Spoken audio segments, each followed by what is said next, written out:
Is this thing on? What is happening, everybody? Hope everybody's having a fantastic Saturday or whatever day you happen to be watching this. Hope that day is going just as well for you. And if you are watching this, then your Saturday probably didn't go quite the way you had planned.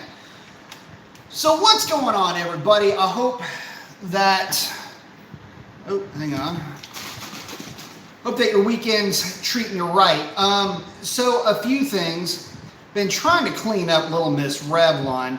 Had the old machine-operated polisher on her and trying to get a little bit of shine into her. Car's about 5 years old. Figured I'd go ahead and clean her up.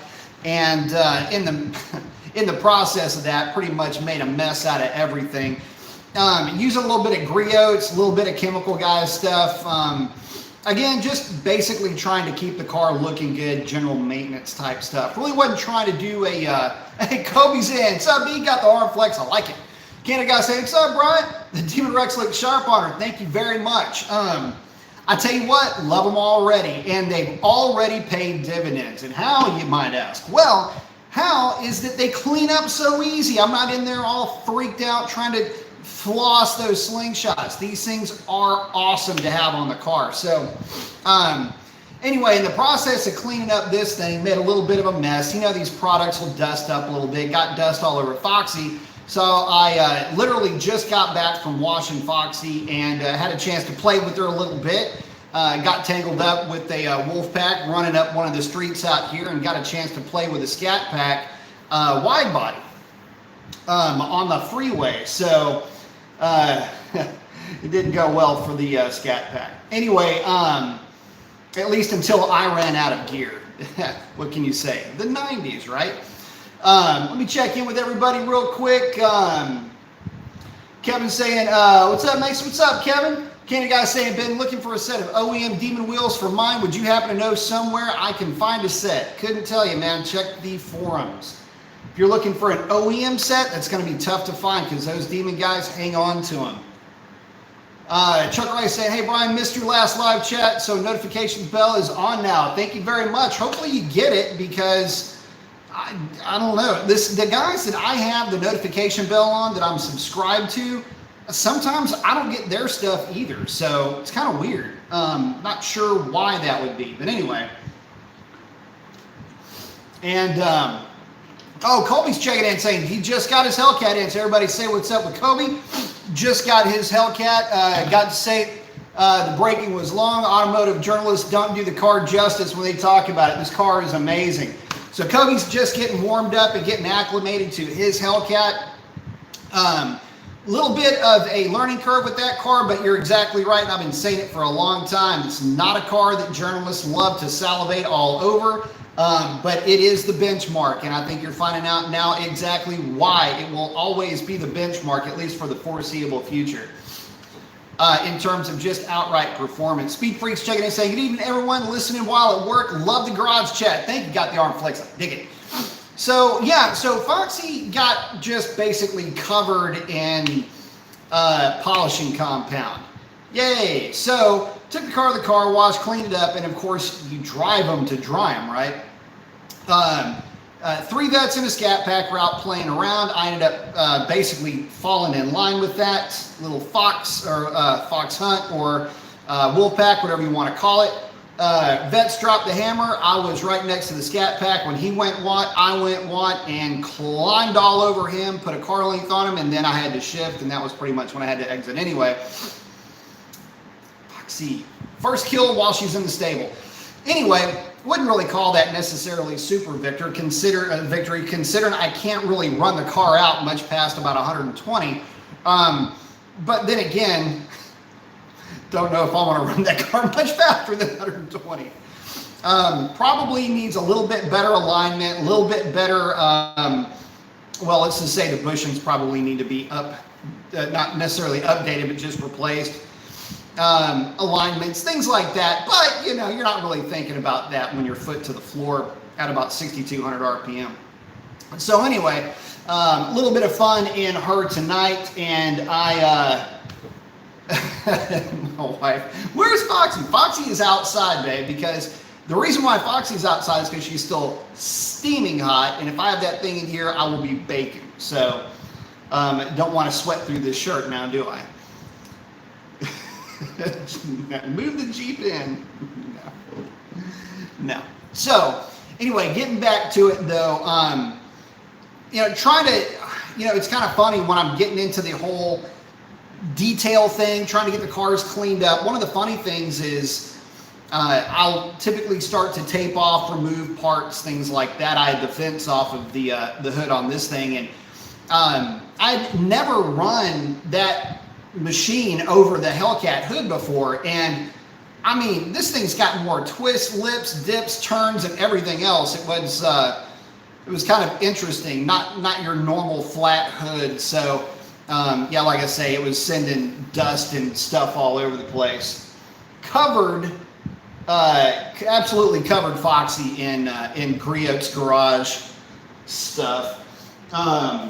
Actually, this was one of the products I was using. It was the liquid wax. It was the 3-in-1. You can see that. Stuff's pretty good. I was using that, and I was also using the Chemical Guys. I don't have it out. Anyway, I was using one of the Chemical Guys products. For you guys that are into doing your own detailing and doing your own machine-operated polishing, this stuff's pretty good. The Chemical Guys version of this, it's the all-in-one is what it's called. Chemical Guys all-in-one. Actually kind of like, it's better, but only because it stays very viscous. It's nice and slippery. And it doesn't ever flash up the way that some of the Griot stuff can, but the Griot's is better than anything you're going to get just off the shelf anywhere else. That stuff's really more for hand waxing and things like that. You try to run that on a machine, and what happens is that it basically it just dries too fast, ends up making a big mess. The Griot's a little bit nicer than that, but it still made a mess. And there's some other stuff like the, tell you one thing I don't recommend. This is that V32, kind of a sampler from Chemical Guys. This stuff is brutal to work with. They've got some great products. I just don't recommend that one. I think the 36 or the 38 is pretty good. Kobe's saying, those wheels look amazing on your Hellcat. Thank you very much. I appreciate it. I love them on the car. And believe me when I tell you, pictures, the video does not do it justice.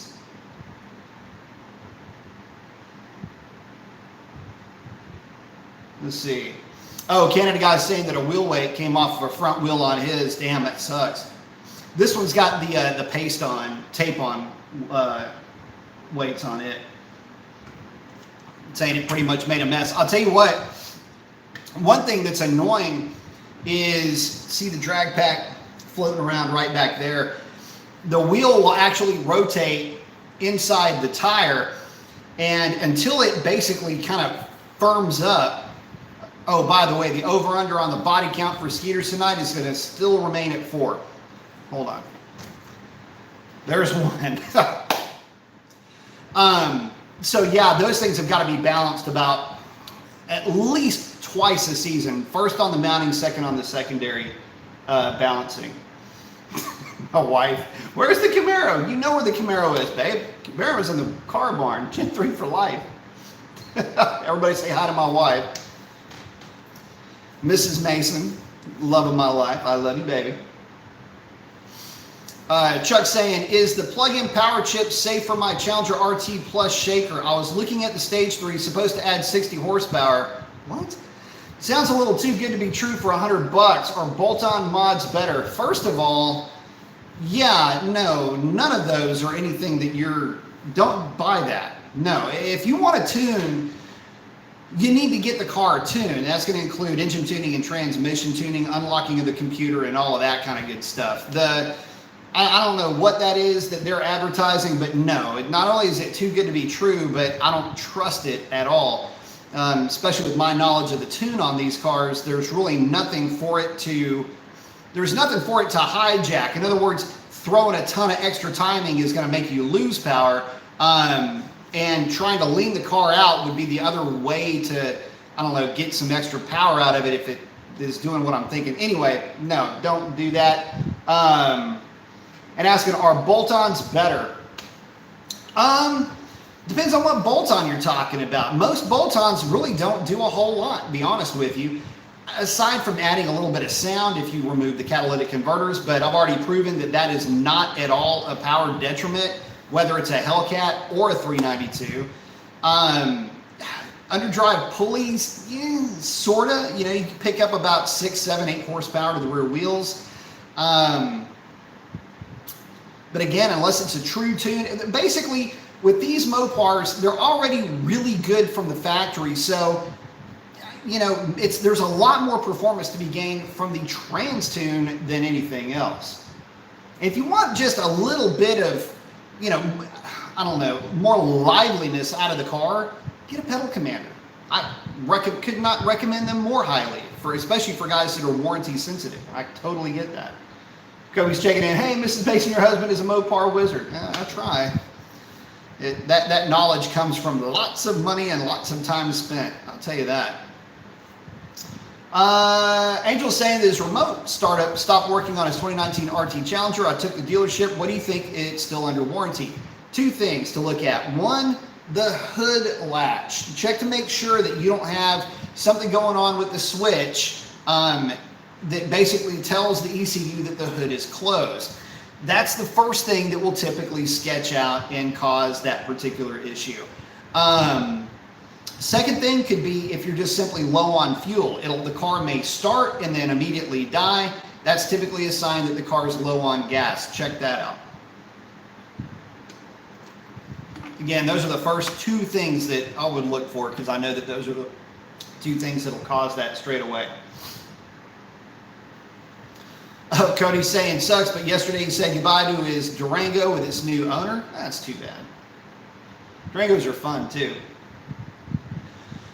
Queasy's asking, what is the most difficult car you've ever had to work on? Let me think about that for just a minute. Well, let's see. 4th gen Camaros are a nightmare. 3rd gen can be a little bit of a pain in the butt, but not too bad. If you've got access to a lift, they're really not that big of a deal. But I would say 4th gen Camaro would be one. A very close second to that, and probably I should have put this first, would be my Lightning. And the reason for that is the fact that they eat spark plugs, and plug number 4 is basically underneath the cowling. Anyway, to get to that thing was a complete nightmare. So unless you've done it 3 or 4 times and have figured out some tips and tricks, I hadn't at that point.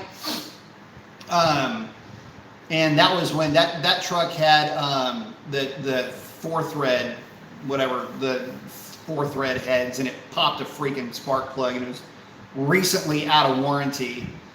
Decided I was going to tackle that myself, and it took basically every extension and I'm going to get this guy. Can I get him? I don't know.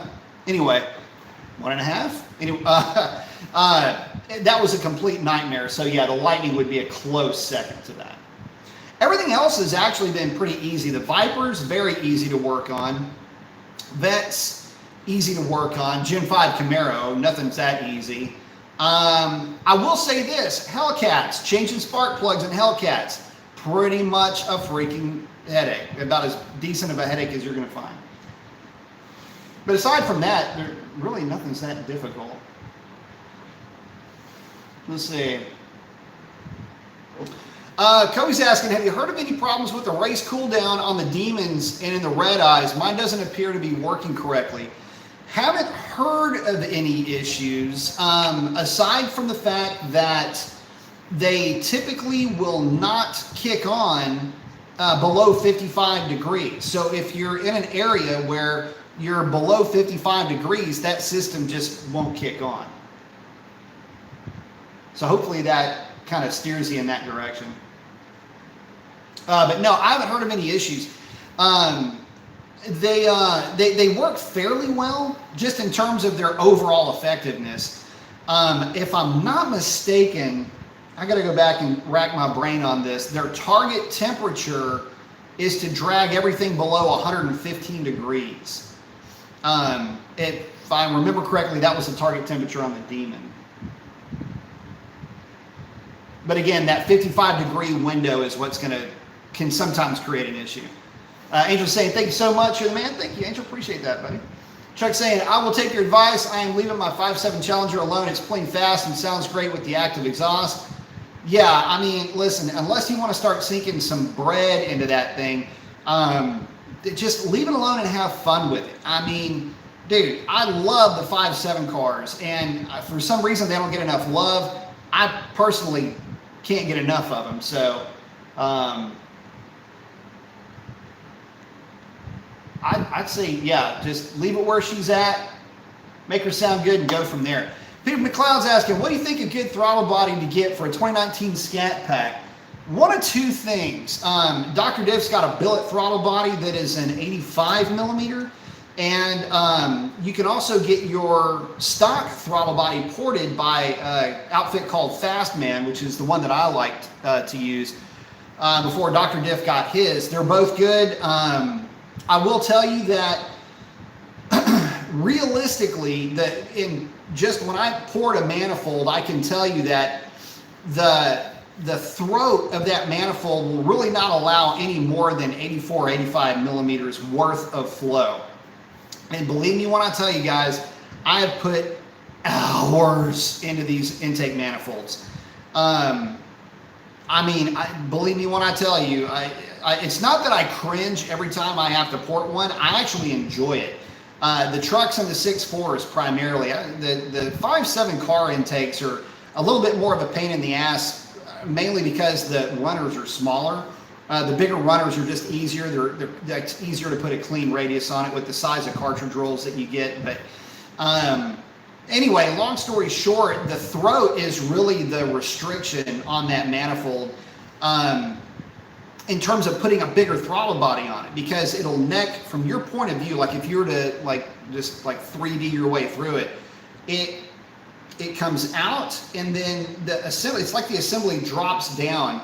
So it kind of does like this in a way when it makes that turn. And it's in that area where it drops down where I have to do a lot of sculpting in there to try to blend in short side radiuses. So much so that in one intake, I actually had to backfill the intake with epoxy. And that's the one that Rob Panton has on his car. That was my personal intake. And I mean, I opened it up as much as you can possibly open it up safely, backfilled it with epoxy to make the floor of that thing a little bit more robust. And I can tell you this, on his car with that cam, because you have to remember the cam is going to make the intake runner less active, but he's within half an inch of mercury. So in other words, within like 3% of kPa, half an inch of mercury, if you're into carburetors, you'll know exactly what I'm talking about, of ambient with that intake. And that is absolutely the best you can get out of that intake. Canada guys hanging out with Peter. Let's see. Kobe's saying that helps. I live in Oklahoma. I bet you that's what it is. Kevin saying, what gave you trouble working on the 4th gen Fox bodies? Putting headers on that thing was a treat. That was an LT1 car, by the way.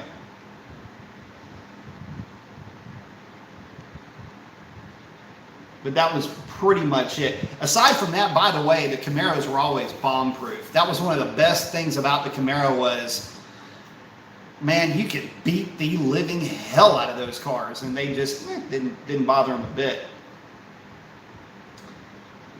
She's checking in, saying, what kind of upgrades can I make to a newer gen Coyote 2020? I want some major power, but I want it to be reliable. Basically, most power I can get with it being reliable. Well, starting out tuned for sure. Take a look at the GT350 intake.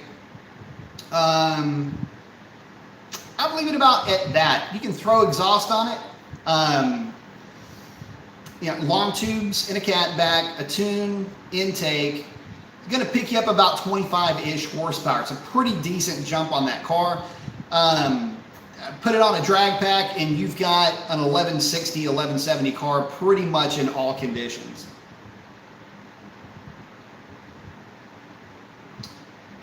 Peter's asking a good question. Should I get my intake ported or get a better one? Peter, unfortunately, there's not really a better one for you to get. I'd love to tell you that the aftermarket has got you covered, but just ain't the case. I know a lot of guys will say, well, what about the 6.1 manifold? Or what about, say, for example, an Edelbrock, a Victor intake? Yeah, sort of. But the problem is, number one, Edelbrock intake, you're just adding weight to the car. It's not a variable runner intake, so where it gains power over the stock manifold is around 3,600 RPM, 3,800 RPM to about 5,200 RPM. So it'll have this nice little crest right through the middle, and it doesn't always pick up power on the big end. In fact, I've seen them lose power on the big end with that setup. It's not a bad setup. It's just not really ideal, especially if you take the cam profile into consideration, MDS and all that kind of stuff. It's doing a lot of work to work with the manifold that you have to have everything work basically as a unit. So in saying all of that, I would say, look, if you want to get a little bit more, and it's a supporting mod, by the way, do not look for this modification to add a lot of power. It's just not going to happen. The reason for that is the runner shape and the runner length. The runner length on those 392s, I kid you not, is about, I don't know, about 6 inches long. And it's really about a foot long. And the problem is when you start to look at the shape of that runner, you can only port about this deep into that intake runner. There's runner's a 3-piece unit. There's some mismatches and some offsets that can happen in there. Basically, it's core shift. When that thing is put together, things can move around a little bit. And some are good, some are fairly clean, some are pretty nasty. I've cleaned up some pretty ugly intakes before, lots of material out of them. But for the most part, you can't really do anything else in terms of flow. You're just basically cleaning up, and what we would call on this side of the fence, we would just call it blueprinting the parts. We're porting them, but we're not porting them necessarily to get more power. We're porting them to extract the amount of power that the engineers were expecting to get and have the air flow the way the engineers were expecting the air to flow out of that part, at manufacturing tolerances and whatnot. Primary gains are going to be found in that throat area like I was talking about before. And again, if it's enough to flow, to basically have about the same amount of flow that an 84, 85 millimeter throttle body would be able to manage, you'll be in decent enough shape anyway. So for overall performance, get your stock manifold ported. An aftermarket manifold is not going to do you a whole lot of good. I mentioned the Edelbrock. All right, so the other one would be the Holly, or a sheet metal intake or something like that. That's going to put you way not in the right power band unless you've got a cam to manage it. And I mean, you're going to need to be spinning that thing to about 72, 7,400 RPM, and ain't nobody going to be doing that. So it's just kind of how this stuff works. Not to mention, you will moida all of your down low torque, which is what you need to get one of these barges moving. And that's one thing I will say, in driving these cars, I've driven practically every combination now, I think. I've dynoed a ton. Oh, by the way, I got to see my first GT500 on the dyno. Don't want to really let anybody's cat out of the bag. It was a tuning session over at Pike's Performance, smaller pulley, playing with some tuning things, but remind me to circle back around on that. Some fun things that I saw in the tune on a GT500 that, let's just say that the computer is doing everything that it can to save that transmission in terms of that thing making power. Anyway, hopefully that answered that question. Vortex 1066 at 128 in a stock Hellcat Charger today in a drag pack, 4620 pounds, very nice. DA was 60 feet. So check it out. You ran the exact same number that RP Productions ran at my very first track rental with his car, I think the DA was like minus 500 or something like that, maybe minus 1,000. So congratulations on that. And yes, the Hellcat is quicker than advertised. And I think you just found that out, my friend. Let's see, Peter McLeod saying, okay, thank you for all the info. I'm slowly learning about these 392 motors, so used to his 06 coming. So yeah, I've got a ton of content on the 392s. And let me just say this, less is more. Don't go off campus when you start to think about modifications for the 392. Just don't. You're going to find yourself wanting, and you'll be a little bit more pissed off for the effort. What I will say is this. Tune, trans-tune, leave the stock cats on the car. If you want it to sound better, put a cat back on it or whatever. That's totally up to you. But again, tune, trans-tune, and Hellcat airbox with the snorkel, with a Hellcat filter, which is important thing to note. Mala, I can't remember the Mala part number on it. And that's it. You're good. Call it good at that point. That is your garden variety 1160, 1150 car in 0 DA. It'll run 1130s in mine shaft air with the stock tires and a drag radial on the back. You put a drag pack on the car and it'll run 1130s like clockwork. That's just the way it is in low DA conditions.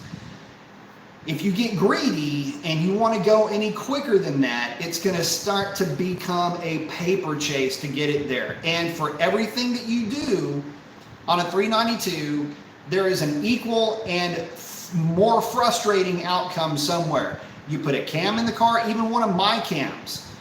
Yes, it will make more power everywhere and it will do everything amazing, but you're going to lose a little bit on the 60 foot if you stay with the stock converter. So you got to make up for it on the back half of the track. Yes, they make up for it on the back half of the track, but you just papered up pretty significantly to get to that point. So just know that going into it. Long tubes, lobe separation angle on the cam is about like that. It's way too wide. It doesn't do well with long tubes, but it will pick up a little bit of drivability down low. It'll pick up a little bit of torque down low, but it's not going to help you make any horsepower. In fact, don't be surprised if you lose 1 or 2 horsepower at the very end, very top end of the pull.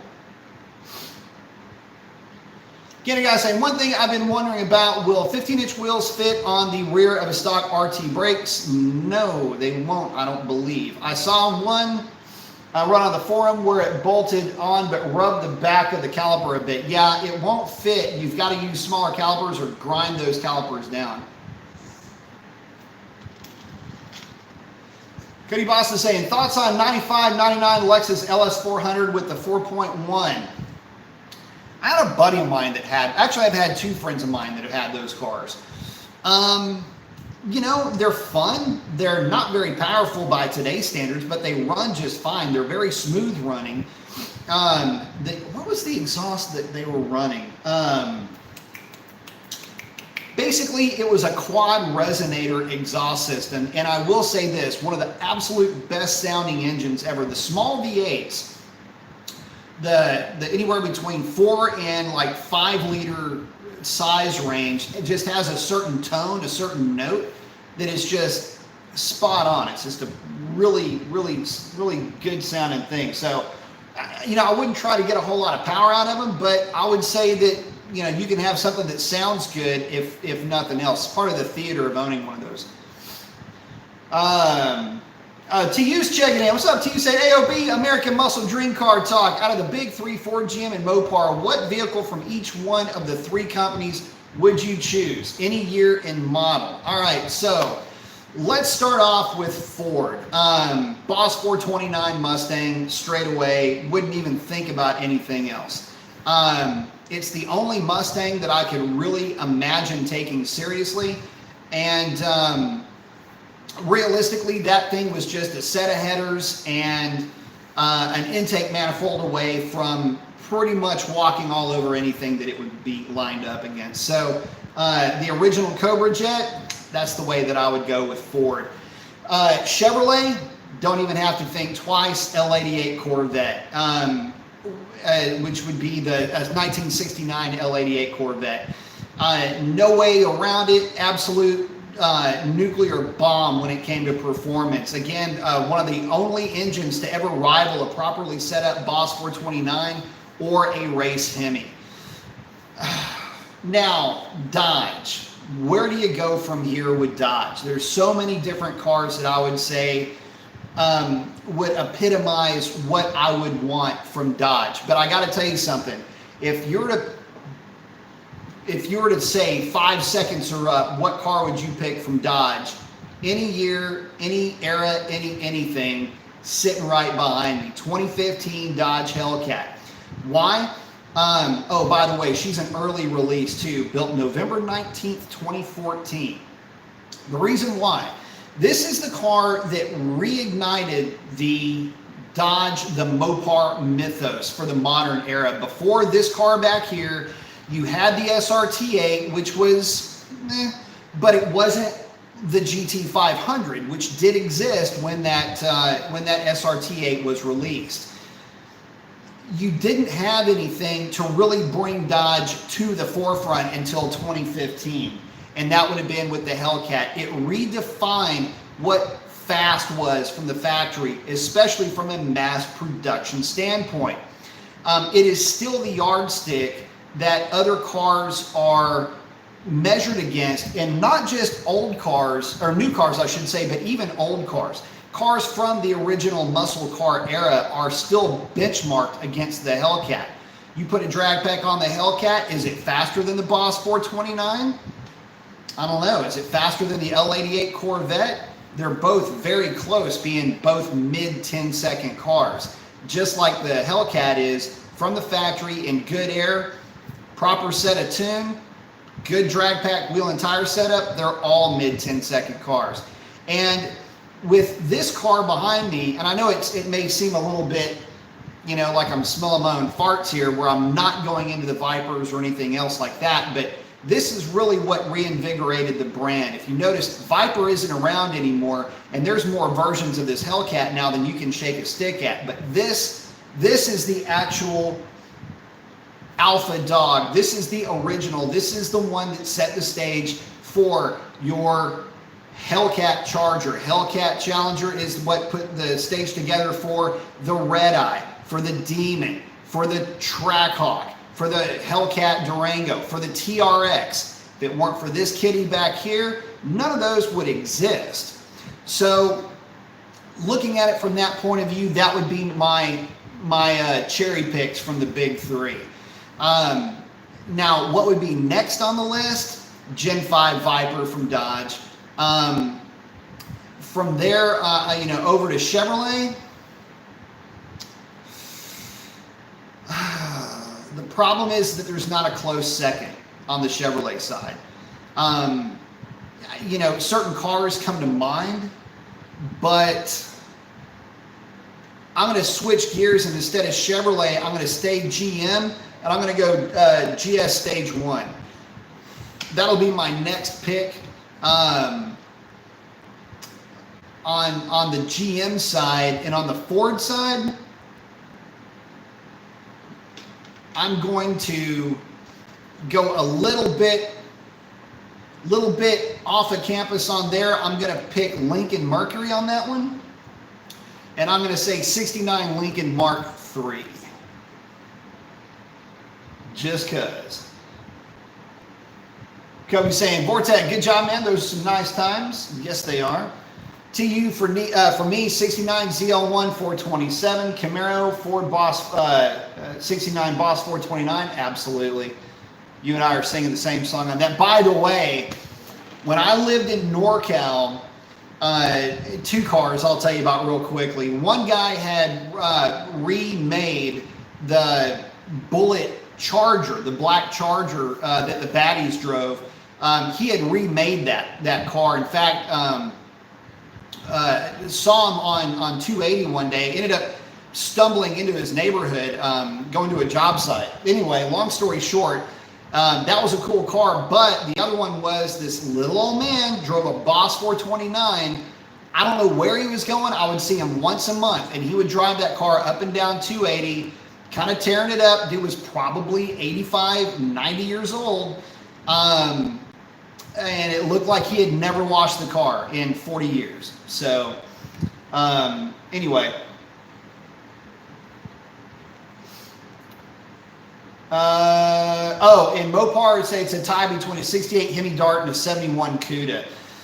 Yeah, man, it's really tough to call when you start getting into the Darts and the Cudas and everything else. God, they're all so nice. You know, the Dart, pretty awesome. Obviously, you know, there's other really sweet cars, like the, you know, cars that weren't necessarily super fast but were super cool, like the Belvederes. So, you know, the 58 Belvedere, think of like Christine, in other words. 57 DeSoto would be another one. 57, 58, or 57 Dodge. All of those still kind of big, thin era cars, right when they were kind of coming into their own with, you know, just the bubblings of the muscle car coming into existence at that point. Those were super cool too. So, you know, it's just, there's so many, you know, they're going to end up being lost to time, which is a shame. In fact, there's a dealership here in Central Texas, an old Dodge dealership. It's really no longer a Dodge dealership, but they've got a bunch of old DeSotos in the back lot. Some of them under awnings and all this other stuff. And it's a shame they'll never be restored because, number one, you can't get parts. And number two, it costs way more money to restore one of these things than they're worth. I mean, it'd just be a passion project at that point. So, Donald Powers is saying just came in. He's going to go to a 50% off day at You Pull and Pay. Very nice. Dude, 50% off, man. That's, I want to jump on that.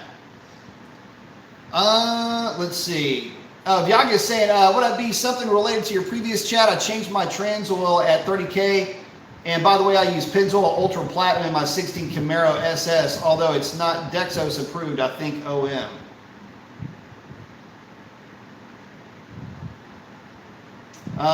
Cool, yeah, stay on top of that. Mechanic saying, I think you skipped my question. What was your question, man? Is it up here? I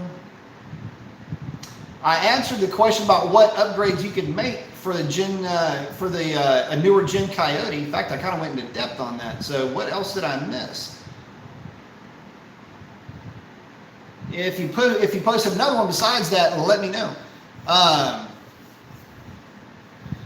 Viaga said, I think I'm fine. That Dexos thing is just marketing, in my opinion. Yeah, check them out. Make sure of that though. Always use whatever the manufacturer recommends, man. And it could have something to do with detergent to lubricity ratios and things like that that are working with those clutches. Most of the time, just go with that. Chuck saying, what do you know about the 426 Elephant? Was this a custom build or a limited run? It's a limited run. So here's what it is. 426 cubic inches, aluminum block, IHI 3-liter supercharger, which, by the way, is nothing like the supercharger that's in the Hellcat or the Red Eye. Yes, it looks the same, but rotor design is different, rotor weights are different, rotor, basically everything's different. Again, it looks similar, but it's not the same supercharger. Different cam profile. Basically, it makes about 1,000 horsepower. I think 1,000 horsepower is a little on the optimistic side for that thing. But again, it's right there at 1,000 horsepower, 93 octane. So let's just call it that.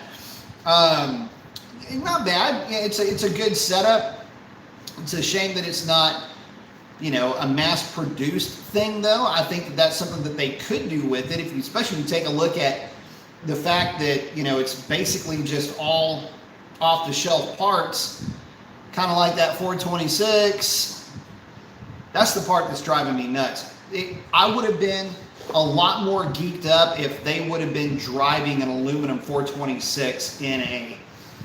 The thing about the Elephant is this. You guys know that I'm still a little pissy about the marketing behind that, where you had the flaming cat paw print, and the Elephant paw print just comes and steps on it, like it's snuffing it out, like, I'm so much better than the Hellcat. Really? Where you at?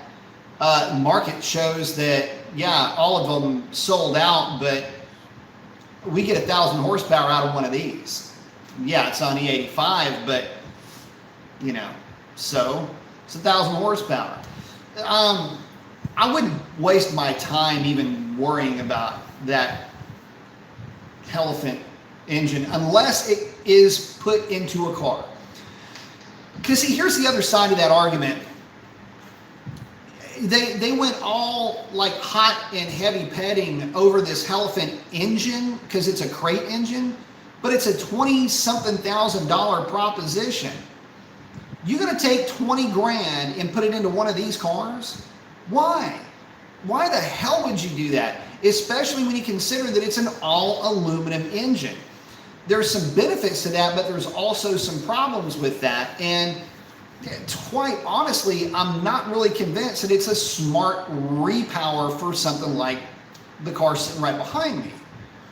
In fact, that'd be pretty dumb considering the fact that these cars are heavy as hell anyway. Saving 100 pounds, yeah, I get it, it's 100 pounds out of that aluminum block, but I want to be able to drive and push one of these things as hard as I can. I don't think that I would be turning the wick up on an aluminum blocked Elephant motor, especially not one where I'm now in a situation where I'm going to scatter 20-something thousand dollars plus labor to install it. Figure, you know, if it's 20 grand, call it 25 grand to install the thing. Not really the first thing on my list of things to try to blow up. So anyway, that's kind of what I'm thinking about it. Just, I don't, unfortunately.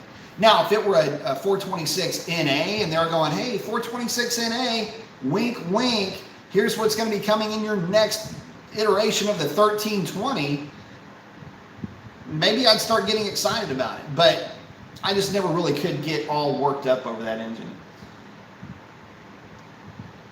Texas Gas Pimp got the devil horns in the arm flex. I like it. Canada guy saying, Machine, he mentioned it earlier. Yeah, Machine, yeah, well, if I missed your question, man, like I said, I did go into some stuff for your Mustang a little bit earlier. Madara's asking, is the weight of the cars the reason Mopar doesn't make any dual overhead cam V8s? No. In fact, you can make a dual overhead cam engine make even more torque down low than a 2-valve. It's actually not that difficult. In fact, Toyota's been doing it for a while with their truck engines. No, it's not that, it's packaging. The problem with dual overhead cam is that you take an engine that is, say, this big, you know, this would be your cylinder banks, you know, and then you have to put a cylinder head on it and then put camshafts on it. You're basically making this thing bigger and wider again and again, over and over again, with each new component. Packaging is the reason why they still use the cam and block design. It's a little bit cheaper to manufacture, and that's the main reason why. Don Power saying, quick question, are 5.7 Charger RT exhaust manifolds better than the stock 5.7 Ram pickup? Worth the trouble, they look better, flow counts. No, I mean, I wouldn't say that they're better. If you're going to be pulling a header off of that thing or a manifold off of that thing, just replace it with a set of headers. Replace it with a set of the 6.4, 6.1 manifolds.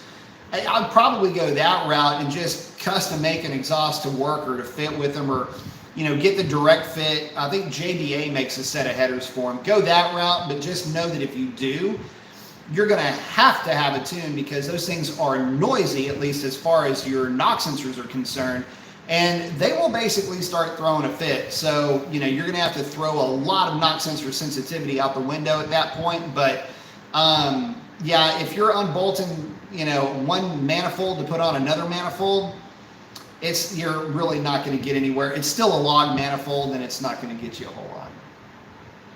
Believe me when I tell you, there's plenty of these pickup trucks running 1420s. They're making a lot of power, so don't worry about it.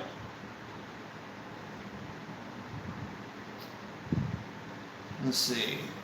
Oh, Cody's saying Ford Focus or Fiesta, Dodge SRT Caliber, SRT Neon. Chevy Cobalt SS, Chevy HHR. Or a 90s, early 2000s Z28. Those are fun. Again, a guy saying, at Dollar Powers, if I remember correctly, they are identical. Yeah, I don't remember them being any different, but if there is any minor difference, it would just be that minor. Kobe Warren saying, let's hear about that GT500 you've seen. So, all right, so let's chat about the GT500. It was on the dyno for some dyno tuning with a smaller pulley, and I was able to basically ride in the trunk as ballast. That was, you know, my portion of my assistance in the contribution of the tuning of that vehicle.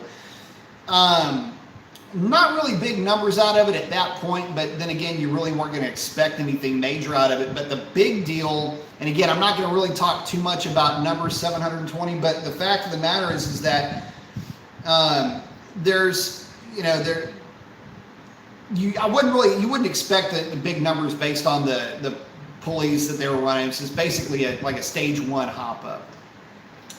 So, you know, yeah, some more power, but basically roughly the same amount of power that, you know, a pulley like a Hellcat with a 285 would put down. But here's the funny thing: you get into the tune on that car, and there are so many nannies. And keep in mind, this is only on the engine side of the tune. It has a separate TCM for the transmission that is not supported yet by HP tuners. So getting into just the engine side of the tuning of that, picture like this: the transmission is doing, or the engine, the ECU is doing everything it can, and I mean everything it can, to limit power production at peak torque with that engine. There is easily, you could probably say very easily, another 20 to 30 foot-pounds of torque just waiting to be unlocked in a stock car. Mainly because the computer is going, no, we don't want to see that kind of load. We don't want to see, you know, it's load-based. Think of load like boost in a way. So if you're at 100% load, that would be at you would be at slack KPA. In other words, at 100 KPA, or at what a normally naturally aspirated engine would be at wide open throttle. That would be your 100 load, right? 100%. 200% would be like 14 and a half pounds of boost. So anyway, you get into this thing and it's like load limit 1.2, load limit 1.5, load limit 1.75. That'll kind of give you an idea as far as what's going on in there. Those aren't actual numbers, but they're very close, I'll put it to you that way. And it was funny because you just look at this thing and go, damn, is it, like, my question was, yeah, you have to kind of limit the powers to save the transmission, but there's so much being left on the table. Do you throw more timing at it? Well, no, it's not really going to pick up any power. Do you just change the limiters and hope for the best? I don't know. I guess with that transmission, it's up to the owner of the car. I mean, you're leaving so much on the table with that thing because of the transmission, and because, again, it's just basically there to, and those tables are just there is what I'm talking about, to save that transmission. And I'm just going, oh my God, this is crazy. So anyway, very impressive car. Definitely really pretty to look at. Interior looks like every other Mustang. So in other words, it's nice. But yeah, the most interesting thing is not really the amount of power that the cars put down, because it's not like, you're not going to be blown away by horsepower numbers. What you're going to be blown away by are all of the nannies and how do you say it? The safeguards for that transmission. So for any of you guys that own a GT500, which I'm sure there are none on this live chat, But anyway, just know that, yeah, if you've ever thought that, will a tune pick up more power? Oh yeah, oh yeah, it will. Damn right it will. Just make sure you paper up thick, son, because that transmission might go boom. At least that's what the manufacturer's thinking. Kevin saying, don't forget the Chevy Copo cars. I'd be all over those for sure. Yeah, the Copo cars were kind of neat. I mean, you could, obviously the ZL1 would be, at the top of the list. So many cool cars, so many neat things that you could do back then, and also too, fair play, we weren't even talking about AMC, which I love AMXs, by the way. We didn't talk about Studebaker, the Avanti, freaking dragon killer that thing was. Plus, what about the Studebaker Challenger? Again, predecessor to the Avanti, at least in performance, with the Studebaker 289 and the Supercharger holding its own against big blocks of the day. If you're not familiar with that car, Google it real quick. Studebaker Challenger, supercharged Studebaker Challenger. Find out that thing would go out and pretty much ass whip at will. And again, it's just one of these unsung hot rods from back in the day that just didn't get the pub that you would think that it would have. Let's see. Donald Power saying they look more swept to the flames, talking about the manifolds truck versus the Challenger. Canada guy saying, speaking of classics, I'm beginning to collect parts to reskin an LX Charger with 69 sheet metal. Will be set up like a race car, full cage with just 69 skin. That ought to be kind of cool. Let's see. KB's asking, B Mason, do you think it's worth risking your synchros on no lift shifts on a manual? It depends on how much you want to win that race. Look, if you're out beating on that transmission, you're going to be wearing out synchros anyway. Best thing you can do is if you are, if you've got one of the newer cars and they've got that limiter that's in the clutch line for the hydraulic clutches, just remove that. That'll at least get you a little bit quicker clutch actuation. But if I'm in it to win it, buddy, my foot is pancaked on that floor. I will not lift. Yeah,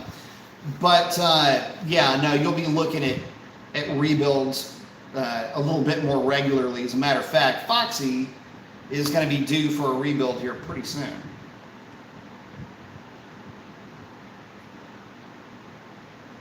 Sam saying Hellfin is the new Viper possibilities. We'll see. Ken797 saying people are selling the Hellfins for 50 grand plus. Some people have money to burn. Yeah, apparently. Look, there is nothing 50 grand about that engine. And by the way, there's nothing special about it either. Let's make something perfectly clear. Ain't nothing special about that engine. The aftermarket has already got that beat. So I don't even know what to say. What? Because it has an aluminum block? It was never offered in a car. See, this is the difference, and this is where people are just idiots. Think of it like this, guys. Copo Camaro, we were just talking about that. Winters aluminum block 427. Copo Camaro, that means something because that engine was in a car that did freaking car things. The Hellfin engine is just a crate motor. It'd be like saying that a Blueprint 383 would be something special. It's not. It's just an engine. It's a power plant. So I don't get it. I just don't understand. Sam saying, I've seen some interesting Jeep Wrangler prototype. One sounded like it had a factory 5.7. We've seen, down here, we see so many 5.7 and 6.4 swap Jeeps that it's not even funny. Let's see.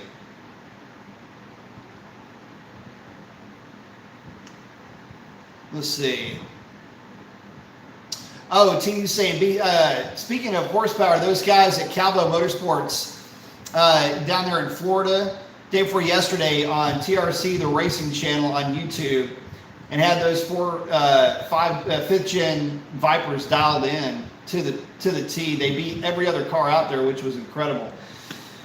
Yeah, so the Vipers, man, it's tough to, you don't really ever want to bet against a Viper. I don't know. I kind of miss them. So getting back to being at the shop the other day, there was a 96 Viper RT10 mustard and ketchup combo. And it had about 100,000 miles on it. Looked like it had 100,000 miles on it. And I'm not saying, I mean, it had 100,000 and it looked like it had 100,000 miles on it.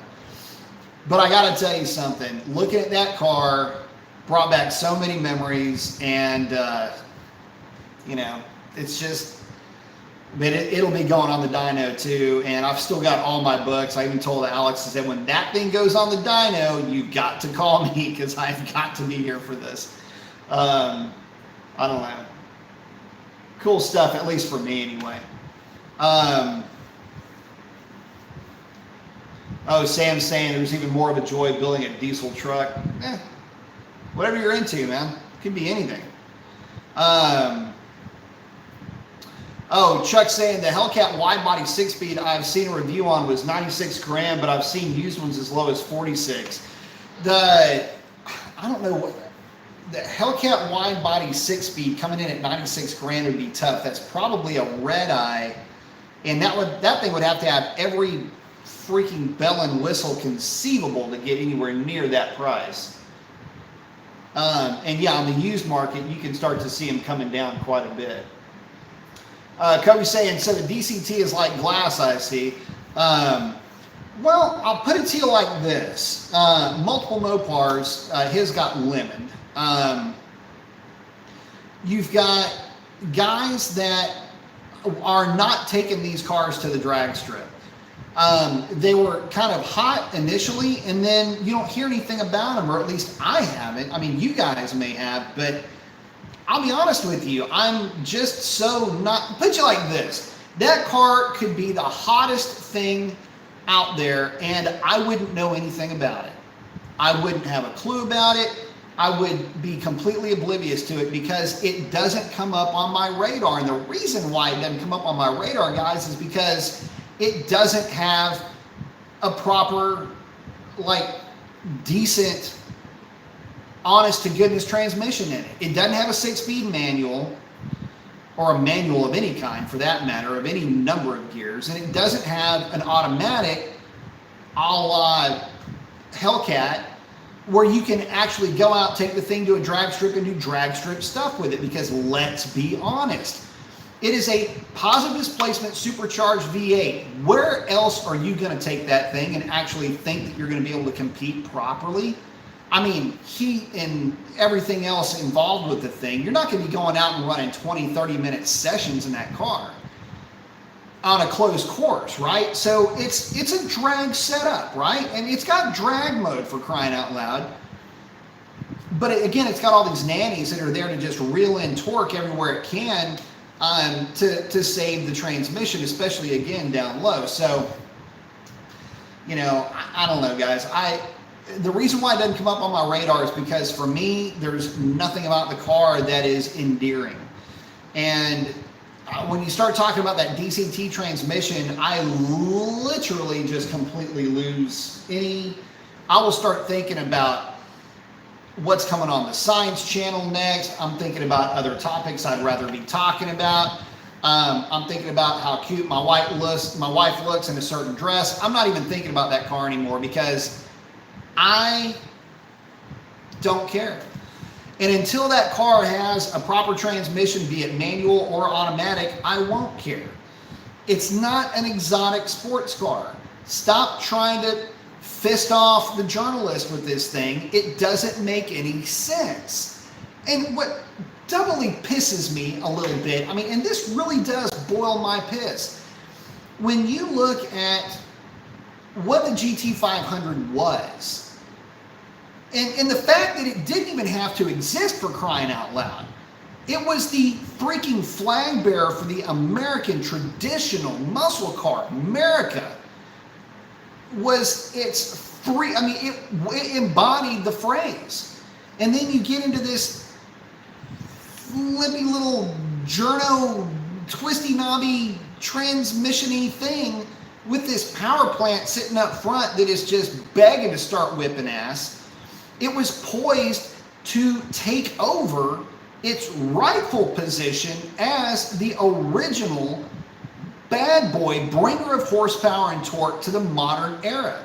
Without it, this car doesn't exist. Without it, the ZL1 doesn't exist. But yet here we are with this thing. And I get it. You can talk about it's change and it's a more progressive look at the muscle car and all this other stuff. Man, look, say that if that transmission would have been in the GT350, ding, that would have been perfect. But no, they didn't go that route. They went the route that they did, and here's where we are. Anyway, enough. I'm not really talking noise about the car. Well, I guess that's really what I'm doing, is I'm just noising off about the car. Numbers, okay, they were what they were. Not really impressive, but not really unimpressive, just what you would expect. But with those nannies in that transmission tune, and by the way, still no ability to dive into the transmission because HP Tuners doesn't support it yet. Who knows what nannies lurk beneath, right? If nothing else, the car sounds amazing, and credit where it's due, it is damn pretty to look at. So, again, what can you say? But I will say this, didn't make me want one, didn't change my mind. See him saying, oh, the GT500, 1/16 scale. V8 Power saying, I have a 95 SN95 Mustang with a car cover on it. I say he's had it for 10 years now. I have, yeah, Foxy's sitting out. Foxy's sitting out there cooling off because we're beating on her pretty good, as a matter of fact. Sam saying journos. Chuck saying, I saw a Nissan GTR, which is a 600 horsepower car. I still like my Challenger better. Mopar is in my soul.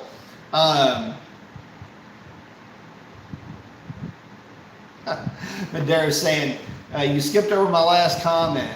Did I? Where is it, Madera? I'm not seeing it, man.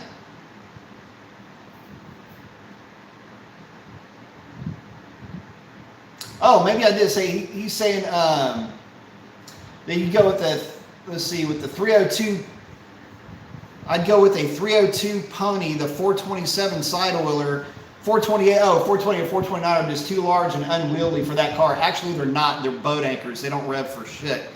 If you've ever driven a 428 or a 420, any of the 428 cars, they're turds. The 429 is perfect for that, as a matter of fact. I've driven one. One of the funnest things, though, is that car was a 69 Mach 1 that the guy had a Boss 429 engine out of a car that he had wrecked when he was a kid back in the 70s. Anyway, at this point in time, he had married everything together, and I was just dynoing the car. I got a chance to drive it, and that thing was a beast. But the 428, that's a low revving engine. Side oiler 427, definitely good. And the 302, just, I don't know, not enough for me, unfortunately. But any of the big block Fords, the good thing about the later big block Fords is that they can handle a lot of power. Let's see. Make sure I'm not skipping anybody. JG, thoughts on the new Challenger Superstock? Well, let's just put it to you this way. The Challenger Superstock represents a big old fat question mark for me. And it goes kind of like this. Why? Why even make the thing? First of all, it's basically demon-like. It's a demon without the demon computer and the ability to run race gas, and that's about the difference, right? There's no real reason to get one aside from the fact that if you wanted, and this is where the super stock actually kind of comes into its own, and then I'm going to argue that my car is more super stock than the super stock. So let me just tell you where the super stock has a little bit of an advantage over the demon. If you wanted to buy a demon and not hack up a demon, then the super stock is the car for you. It's got the same block cam intake system. It's got the same, except it's twin snorkel, but same difference. It basically does everything that the demon would do. You could go with, put a Whipple on it. You could, spool the thing up with the stock blower, which on that 2.7 is just not that great of a supercharger. But you could pulley up the stock blower, put a different blower, whatever you wanted to do to it. Either way, you wouldn't be tearing up a demon, and you get all the demon goodies like the cool down feature and the suspension and all of that. But my question is this: why? What's the difference between doing that to the car and what I've done to a Revlon? See, think of it like this. Super stock cars back in the day were lightweight versions with big engines, factory max effort for a production car, if you will. The super stock has got the wide body kit, the bigger wheels and everything else. Why wouldn't they go narrow body, saves weight, rear seat delete, 309 gear? I mean, that's kind of already on your way to super stock, right? And just make the lightest weight version of a Hellcat or a Red Eye and put maybe a different design wheel on it, lighter weight, whatever you want. Give it its own crate or whatever, drag pack is included. However you want to shape it up. But if you follow the logic from what super stock meant back in the day, or super sport, the super stock race class, not to be confused with super sport, where I meant to go with that, then you'll find out pretty quickly that it doesn't really walk in lockstep with the actual history of the super stock class. And keep in mind, super stock class goes way back. It's like early 60s class. They were dipping hoods and fenders in acid to lighten them up. They were running fiberglass hoods, aluminum and fiberglass fenders, everything that they can do to strip the thing down, running the little bitty van seats in them and doing all this other stuff to lighten them up as much as possible. Well, the super stock doesn't really fit into that mold, which again is kind of weird. It's once again Mopar selling a lifestyle based on something in their history, as opposed to being true to the actual history of what they're talking about. It's a theme that seems to happen often and over again with Mopar. Check out the video that I did where they were saying super stock, the only muscle car offered with drag radials from the factory. Really? 1320 doesn't have anything to say about that? And, oh yeah, by the way, you can still order 2021 1320s last I checked. So they screwed that up too. It's a comedy of errors. The problem is it's not funny ha-ha, it's more like funny faux pas, and it's those types of faux pas that will piss off, and if nothing else, will really rub the wrong way of a Mopar purist. And by the way, before you get into this, you're being too hard on them, you shouldn't have that negative. Listen, it's not that at all. If you're doing something wrong, it's wrong, regardless of, yeah, I love Mopar, but they're going about this the wrong way with the marketing and the naming and doing all of that. It's not the right way to go about this. And because of that, that's what's the most frustrating part of all of this. And I know that they can do better, and I've seen them do better, but again, it's just, somebody going, they hear a word, they associate it with something, they think they know what they're talking about, and they don't.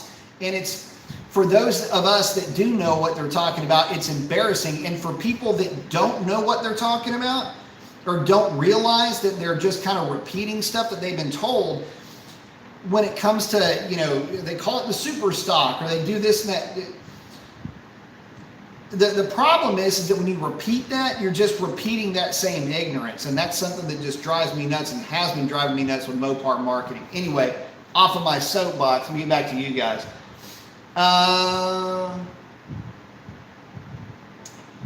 Chuck saying, JG, I was just about to ask that. Very cool. Brian G is saying, what changes should I expect to see in a new tune after porting the intake manifold, 85mm throttle body on a 392? So a tune plus the throttle body plus the intake, you're probably looking at somewhere just south of 20 horsepower. If you go in and you're putting down 405 to the wheels on a Mustang dyno, you'll probably be putting down about 420, 425 to the rear wheels once everything's said and done. Doesn't sound like a lot, but here's the thing, that the one thing that's weird about Mopars, and if you've been around them and you start to get around them and stay around them long enough, horses, I think, are just much bigger when it comes to Mopar, because my car, my SRT, that one picked up 15 horsepower to the rear wheels with just the tune. But it picked up like 3/10. And that was before there was really any transmission tuning available. I did all my own transmission tuning, picked up another 2/10 out of it. No, it picked up 2/10. I picked up another 2/10 with just transmission tuning. Ended up being 3/10 after it was all said and done. So that car, believe it or not, went from running like, 12 4s to 11 8s practically overnight. And then when the air started dropping, the DA started dropping, that's really when that car started picking up and ended up running 1130s full weight on 20s. If I'd have put a drag pack on the thing, it'd have gone at least another 1/10 and a half quicker and would have been a high 11-teen, low 1120 car. So just kind of giving you an idea as far as how that works out. Let's see. Donald's saying, sorry, it's for a future build, the log style. True, 2012, hit me, I'd drop in. The exhaust manifolds are clearly different. They drop out. They are tight to the head. The other ones kick out. Yeah, there's not going to be, and he's also saying there is an open gap between the last ports. I don't know, brother. I'd say go with a set of headers and call it good, man. I mean, unless you're doing more of a budget build. But even then, you know what? You could probably just go with the stock. And if that's the case, it just depends on what you're putting it in, the space saving and all of that. But I'd probably go with that set of JDAs if you can make it fit the budget. David's asking, is the 2019 Scat Pack really worth it for the long run if you were trying to keep it for as long as it lasts? Yeah, as a matter of fact. I mean, they're a lot of fun to drive. And listen, I understand that there's a lot of really fast cars that are running around out there. I get it. And I also understand that 11s are the new 13s, all right? 10s are the new 12s. I understand all of that. But here's the thing, on the street. So let me just break this down for you, and I want you to make sure that, you understand exactly what I mean when I say, yeah, not only is it worth it, it might be the smart play. I'm going to answer that question by giving you kind of a quick snippet of what a buddy of mine and I did with his 1320 and what I've done with my SRT in the past as well. was able to dead hook that car more or less on a drag radial on the street. 0 to 60s in 3.6, 3.7, 3.8, very easy to do. That number would vary based on density, altitude. It was repeatable. It was a lot of fun. I could use every ounce of the power of that car on the street from a dig. Now, from a roll, yeah, you're going to get walked on a little bit, but from a dig, it's going to be very difficult to mess with that car. And if you're just out playing around with the thing, they are incredibly responsive. So they're big, they're comfortable, they're very responsive, they're strong as hell out of the hole. What's not to love about them? A buddy of mine and I were in his 1320 one night. The track was closed down because they were having a concert there, and so we ended up taking his 1320 out, and for about 2 hours straight, we were making hits back to back to back to back to back on the street, and it was more fun than you could ever possibly imagine. You know, how quick can we get the thing to, you know, because the 1320s, you get the time slip, it's not 0 to 60, it's your 60 foot. So we were trying to best each other's 60 foot in his car. What can we get out of the 8th mile? What can we get out of the quarter mile? Over and over and over again. And that car was happy to do it over and over and over again. All the right sounds, the car felt strong, it felt great, all of the above. And you might say, well, that sounds, you know, maybe a little bit patronizing considering I got this Hellcat sitting behind me and I've, you know, driven all this fast stuff. Listen, it's all relative, and to me, I just like stuff that's fun. I have fun in cars that are fun. Stuff that's sketchy is sketchy, and I'll call it out as such. This car is stable, fast, quick, sounds good, the whole, there's nothing else that you would want out of it. It's only not worth it when you start wanting more, and by wanting more, you're gonna start throwing money at it in terms of, you know, getting away from a tune or anything like that, camshafts, blowers, nitrous, all of that. At that point, I would say it's not worth it. But if you leave it stock, maintain it as though it's the investment that it is to you. Maintain it properly, get out there, have fun with it. It will absolutely be worth it long term. Some will say that they are more worth it than Hellcats, and the reason why they may say that is because you can use that power on the street. You can take that car out, especially if you're running a drag radial on the back. You can take that car out and just have so much fun with it, use every ounce of power that you bought, but that speed is going to be kept comparatively low, not relatively, but comparatively low if you're talking about Hellcats. All of the fun is basically, you've had all of your fun by about 110 miles an hour in that car. You're probably going to be getting out of it at that point. And really, the fun in that car is getting it to 100 miles an hour because it will hook. And but it doesn't just hook. There's still some skill that you have to develop with that car.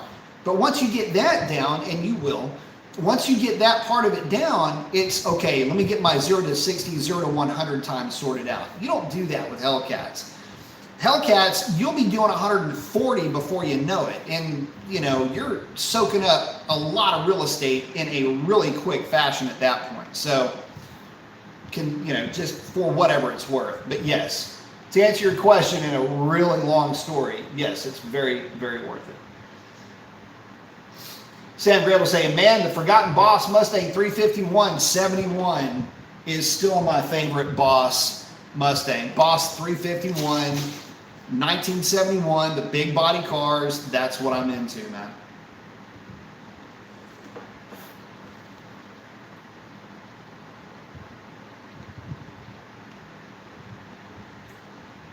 Let's see.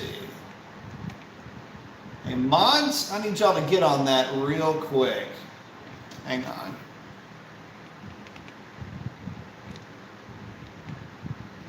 Because I can't from where I'm sitting. Chuck Rice saying, they don't make demons anymore. Super stock is going in production on a bigger scale. Well, the thing about that is, yeah, they are going to be going into that on a much bigger scale, but I don't know. It's just...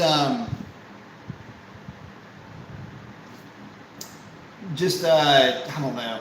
And by the way, I'm not even going to dignify this cock sucker with a response, but apparently we got somebody trying to tell everybody what's in his mouth every Tuesday night. So, hey Jay, don't ever fucking get on my channel again. Mods, I need you to delete that, please.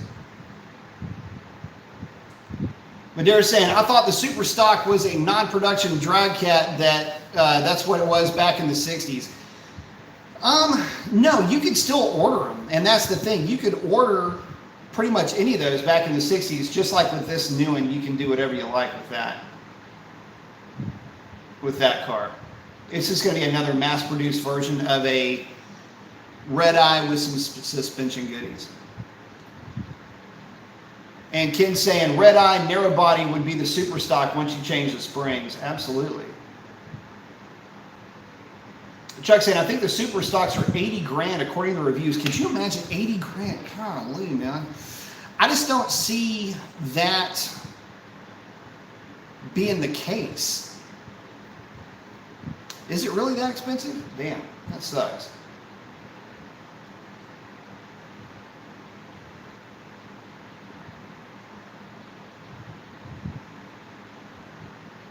Let's see. Kobe's saying, have you seen the YouTube, a YouTuber named Kevin that got, Kevin Van Voris. Yeah, I saw that, man, and that absolutely sucks, dude. So, yeah, for you guys that don't know, Van Voris had a drunk driver. I guess the guy was high or something along those lines. Ran into his demon. So it sucks, man. I'm sorry to hear that. The Wolf is asking, is PCM TCM tuning only enough to get my 2018 Charger Hellcat in the mid-10s on an ET Street, or no other mods? Well, you say you got a 2018 Hellcat. I'm guessing that you have, if it's a Charger or a Challenger, really all you got to do is wait for the DA to drop, brother, because I mean, you'll be in the mid-10s, basically 1060s. Shouldn't be that hard on a drag pack or a drag radial. But yes, a tune with trans tuning, yeah, you'll definitely be in that range for sure. No problem with that whatsoever. Arthur Wall saying, I've been seeing so many 6.4 liter Chargers lately here in Vegas, here in ZF8 upshifts and a Hemi burble everywhere. Yep. What's funny is that they are unmistakable. Those things shifting at 3/4 throttle, that gurgle and pop when they shift, freaking love it. Don Power saying, thanks, Mr. B. Mason. Absolutely. Thank you, my friend.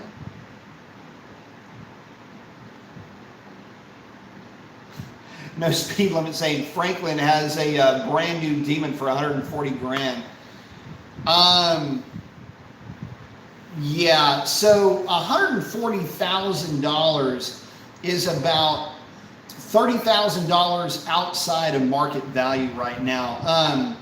One thing I will say, if you're in the market or thinking about getting a Demon, the Demon prices are falling. They're not going up. Most guys are able to trade at about 110 right now. So still a little bit of a profit if you grab one, but all the heat is pretty much off of that thing. And no speed limit saying, yeah, if you're keeping it bone stock, when's the last time you've seen a Hellcat bone stock? Very true. And JG saying it's about pecking order. Mopar doesn't want anything faster or lighter weight, drag pack, non-production race car than the Demon, now the Super Stock, then a Hellcat. And it's about keeping marketing position going for Mopar with the same style Challenger before the release of the new body style to keep people interested. They have to come up with new ideas. They need to start coming up with some real new ideas, and they need to start doing it really quickly, because what's happening is, you know, GT500's out there, but nobody's really all that excited about it. You got the C8 that's getting a lot of pub. It's trading at some pretty decent numbers, but again, I don't know, that there's just not a lot of excitement in the community right now for some of these cars. Nine's checking in saying, is it better to add a supercharger cam kit, a supercharger cam kit before a Pro Charger, or add the Pro Charger to the 6.1 Hemi, then get a forged motor after a while? Well, man, that's a lot to unpack, man. So here's the thing. One of the things you've got to remember is to make a plan. If you don't have a plan going into your build, it's kind of hard to say what's better than to do this or that. What's the end goal for it? I mean, are you trying to build the most power you can possibly build with the car? Then you're going to want to have, obviously, you're going to have to budget everything and do everything at the same time. The cam, injectors, pump, supercharger, everything is going to need to go in at the same time. You really don't want to piecemeal it necessarily. Now, you can, you're starting off with the cam and then you're going to put the supercharger on it and all that kind of good stuff.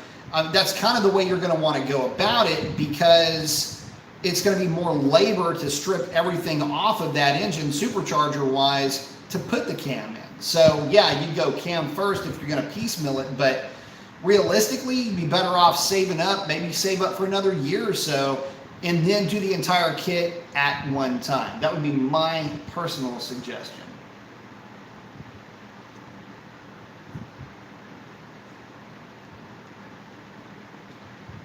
Let's see. Oop, blew right past some stuff. Hang on just a second.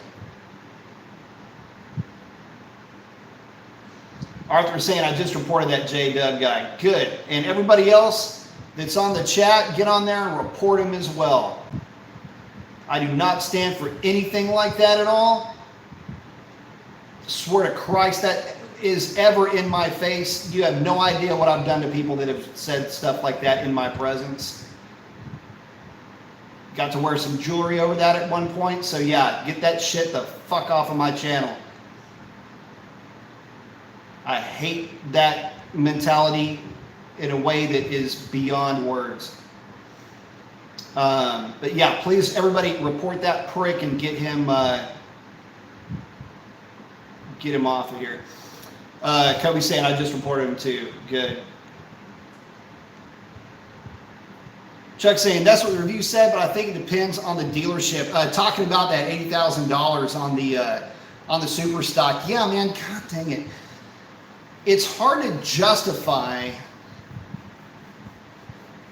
I'm having a hard time justifying red-eye money sometimes.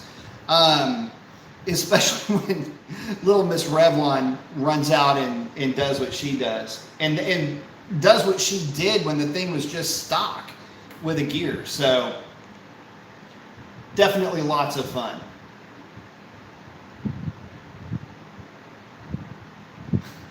Chuck Rice, with some of this J-Dub guy, I think boxing lessons in Northern Bryan, it would be a clinic, but it wouldn't be boxing. I would be bringing out a little bit different version of my skill set for that.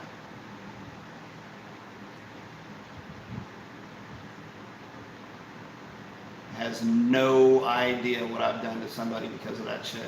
Mach 1 saying, hey, yeah. 9X saying, much respect.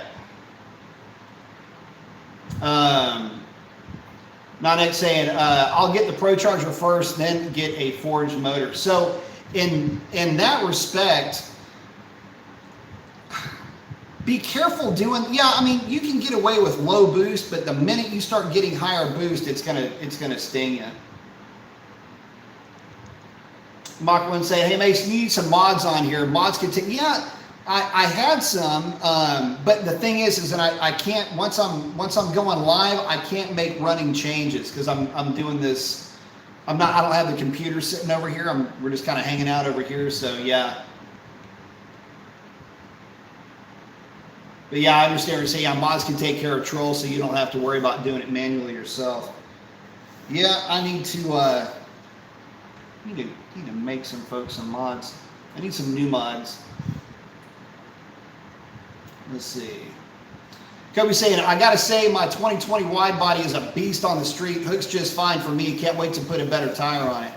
The wide bodies are a little bit easier to play with. That's one of the things that I do like about the wide body is that it does hook a little bit better, a little bit wider wheels, so it accommodates the wider tire much better. So yeah, I completely get that portion of it for sure. That the wide body will actually hook a little bit better on the street.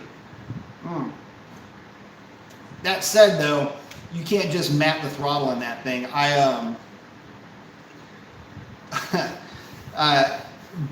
But I will also say this, they do handle nice.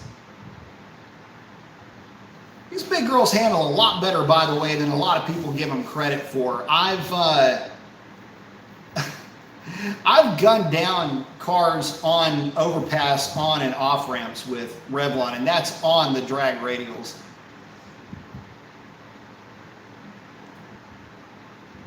Love these big cars. JG saying, new lightweight, high horsepower, high torque, hot CUDA, which start a forest fire, Mopar and the muscle car market right about now. Yeah, so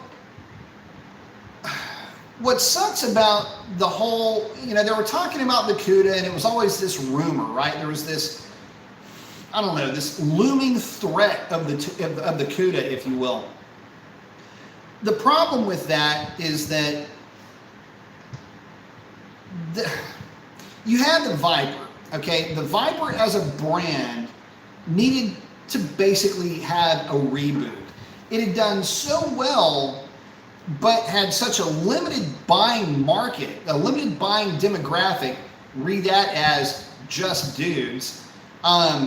And there were some things about the car that really needed to change before the brand of Viper could really survive on its own. To be viable enough in terms of revenue and market position to where it could be a head-to-head, more of a direct line-of-sight competitor to the Corvette because, and before anybody says, well, it was never designed to be a Corvette, look, as far as SCCA GT2 was concerned, that was the class that the Vets and the Vipers went head-to-head on. As far as any of the buying public that was in the know would have anything to say about it, they were direct line-of-sight competitors. So, yeah, the Viper might have made more power, but the reality is that it was far less easy to live with and, well, quite honestly, just far more expensive. So it was just this more expensive version of the Vet. Nobody bought them. And that's really the reboot that it needs. And so the CUDA, when the rumor of the CUDA started running around, and keep in mind, I'd had, y'all have heard me talk about the chat that I've had. Now it's years ago, 2 or 3 years ago. When was it? I saw my Mecum deal that I had. Anyway, that was in 2016, so 4 years ago. The thing is that there wasn't any talk of the CUDA. It was only talk of revamping the Viper. So anyway, the CUDA, when the CUDA rumors came up, I was going, CUDA, what the hell? Why were we even talking about that? I thought we were talking about, I was just talking to a guy with FCA about the Viper specifically. So what really needs to happen, if there is going to be any new car, it needs to be the new Viper, a la C7-ish specs with, Hemi power and all the fixings, really. Keep the same platform. The platform does great. Make it V8 compatible. Send it out into the world and start kicking the crap out of Corvettes, both on the street and in the showrooms. The track stuff will come because Mopar, and it'll have the right transmission in it. HP90, I'm hoping, plus a 6 or 7 speed manual. What's not to love?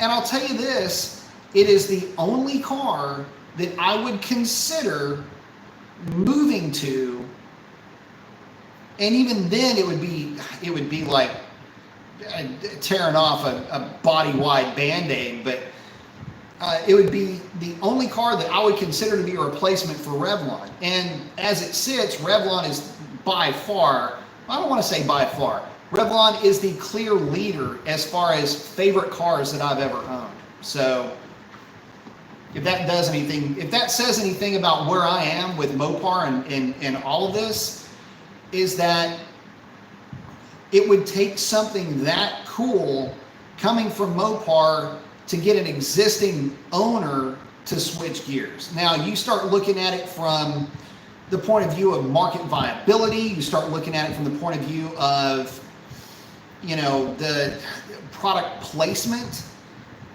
If they can make something that will stand on its own and have the ability to stand on its own for the female buying demographic, dude, that's when you know you've made it. So anyway, you know, we've heard about the CUDA, and it's just, at this stage of the game, I'm looking for something cool for the NA guys. I'm looking for something maybe cool with the TRX once it's released. Still having a hard time getting worked up over that truck. Anyway, but at some point, I'd love to see the Viper make a comeback and have it come back the right way. Mach 1 saying, yeah, that sucks that you can't make live changes in here. Yeah, I know. It's driving me nuts about that too. Like, I can't just tap on somebody and make them. I used to be able to do that, and it won't let me do that now. I don't understand why. Let me try something real quick. Yeah, it won't let me do it. Arthur's saying, do you think Mopar ever considered using the all-wheel drive from the Challenger GT on the Hellcat or Red Eye and maybe offering full rear-wheel drive mode? Too much weight. What do you think? Well, funny you should ask. When the Demon was first being thrown out there, so I knew about the Trackhawk from talking in this long conversation with FCA. And I was thinking, oh my God, okay, they've got the GT. Would it be that hard? So anyway, I'd even put a video out going, look, if this thing is all-wheel drive, it's like the end of the world in terms of, you know, fast, whatever you want to call it. So I was hoping it was going to be all-wheel drive. Ended up it wasn't, which is perfectly fine. But listen, if you want an all-wheel drive Demon-ish type of a car, Trackhawk, pulley, tune, done. There's your all-wheel drive Demon. Plus it, you know, sits four comfortably. Real people comfortably. Racer X is in. Everybody say what's up to Racer X. Say what's up, buddy. Guess we were both live at the same time. How's it hanging? Blowing to the left, baby. Saying you're rolling Magnum PI style these days. You better believe it. Yeah, man. I'm getting a jump start on No Shave November. Gonna be rocking a big old bushy beard for November. But yeah, what's funny is I got the notification that you were on. GS1, thank you very much for the contribution, saying just dropping in. What's the topic tonight? Got the arm flex. Topic tonight, just kind of bouncing all over the place tonight, man. Mainly just taking questions.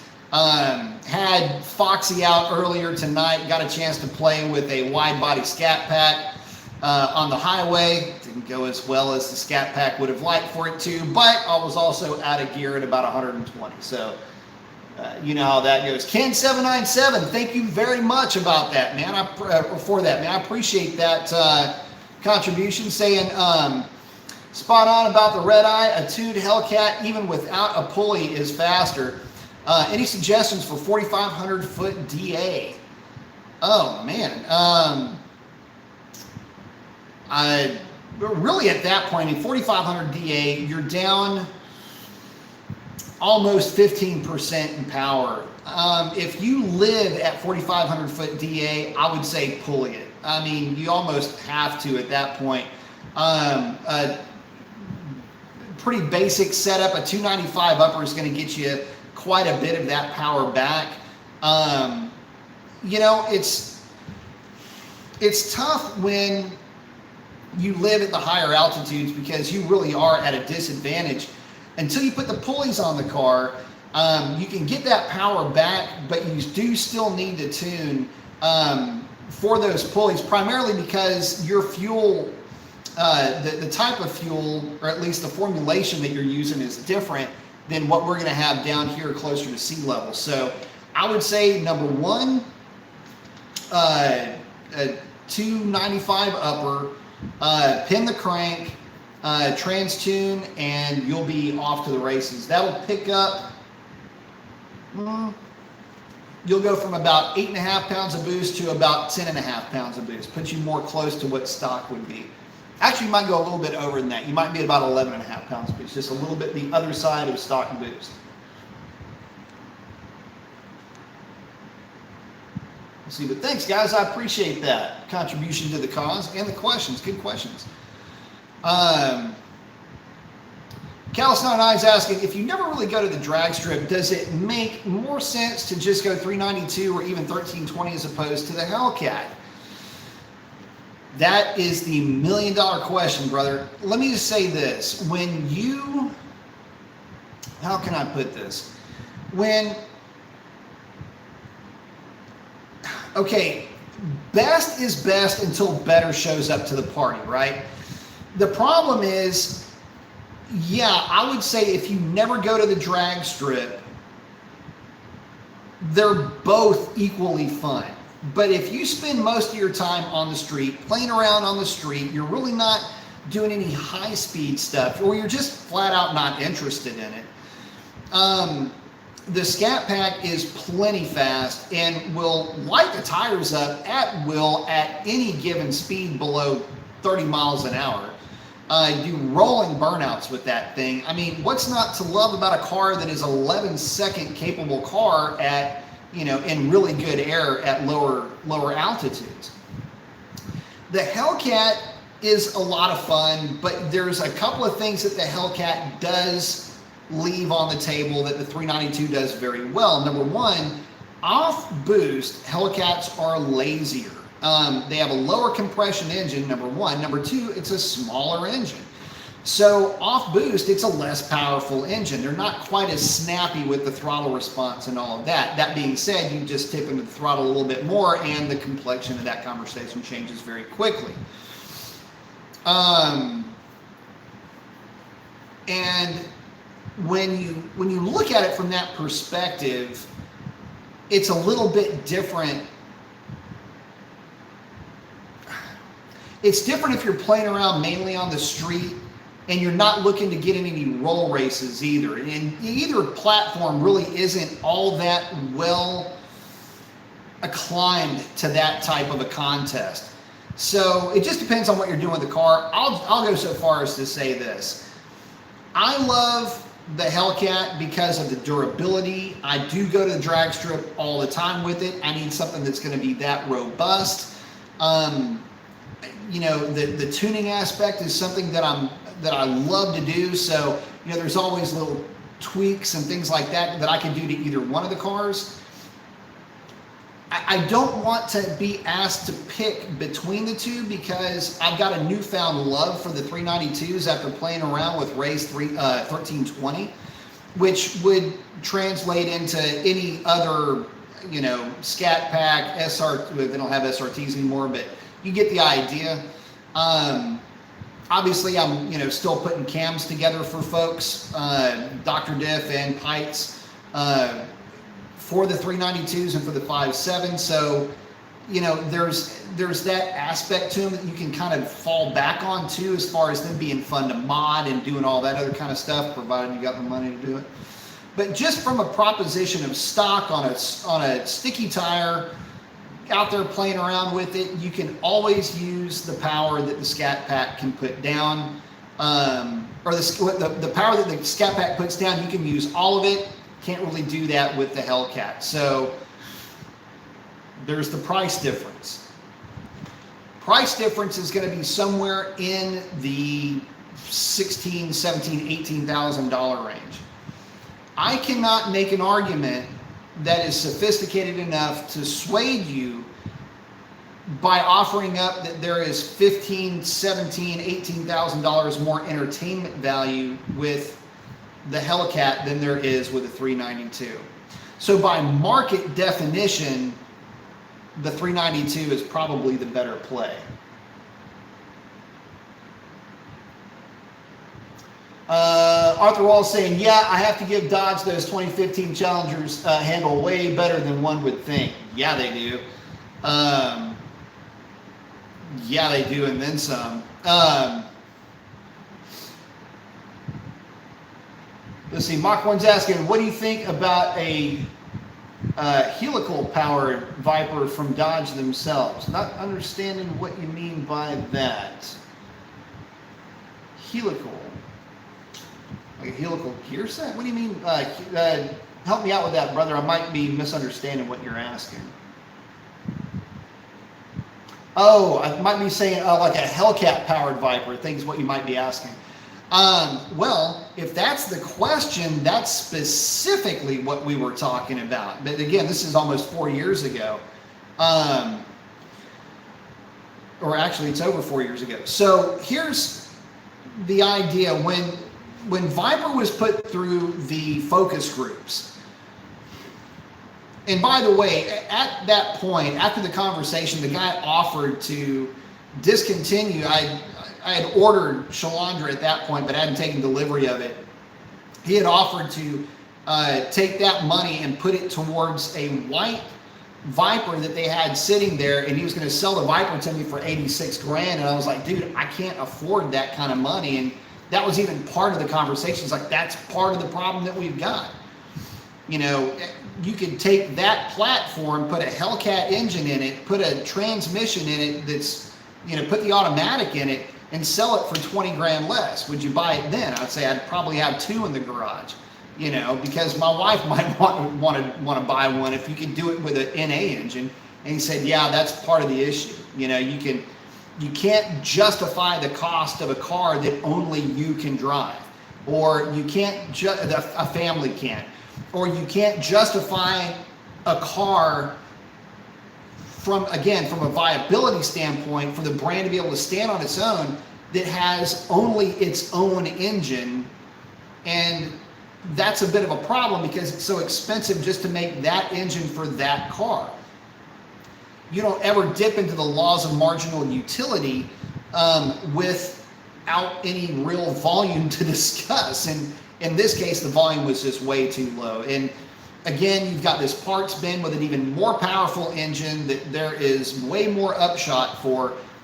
Anyway, getting back to it, I got a little bit off track there. Even the focus groups were saying they can't afford it. It sounds like something's about to fall off the car, which is true. Vipers sound weird.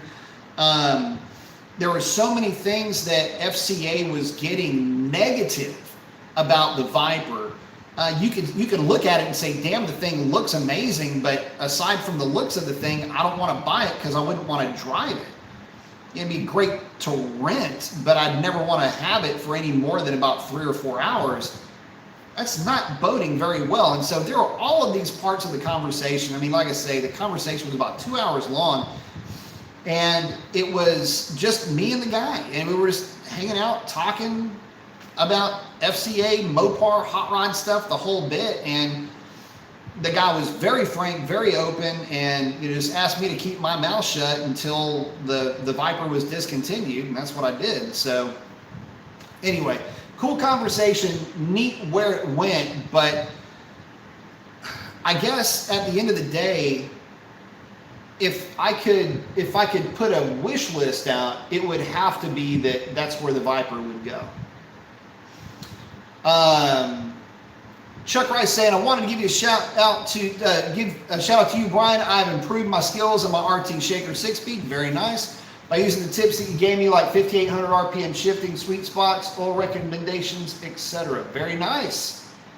Stay on top of it. You know, Pennzoil, top of the list. I used to use Mobil 1, but I change oil all the time. So that'll give you an idea, at least as far as, you know, oil recommendation.